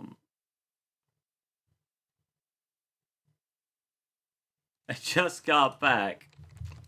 Oh shit, Nix is here. I gotta run. That's mean. I'm sorry. Let's start a streaming agency like the VTubers. Oh, that would be terrifying. See, like, I'm okay creating stuff and trying to do me a favor and let me click over the 4-hour mark. Alright, you guys get the 4-hour mark, fine. But, ladies and gentlemen,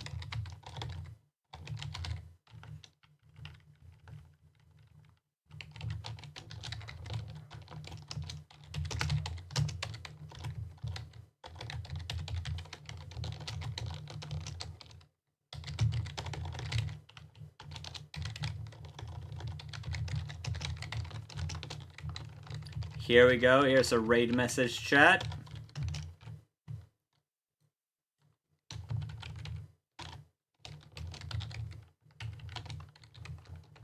And if you're not subscribed, don't worry. Here's one for you as well. Because Art, at least the asshole behind the agency is less of an asshole. Would be interesting for sure. Honestly, I would, if you ever actually did want to do that, I would 100% be in. Yeah, look, like, if I wanted to create an agency, I would have to, like, give up a lot of other stuff. That's a problem. I could see myself doing it, but it's far in the future in that case, probably. But yeah, go give Ivy some love. Bye, everybody!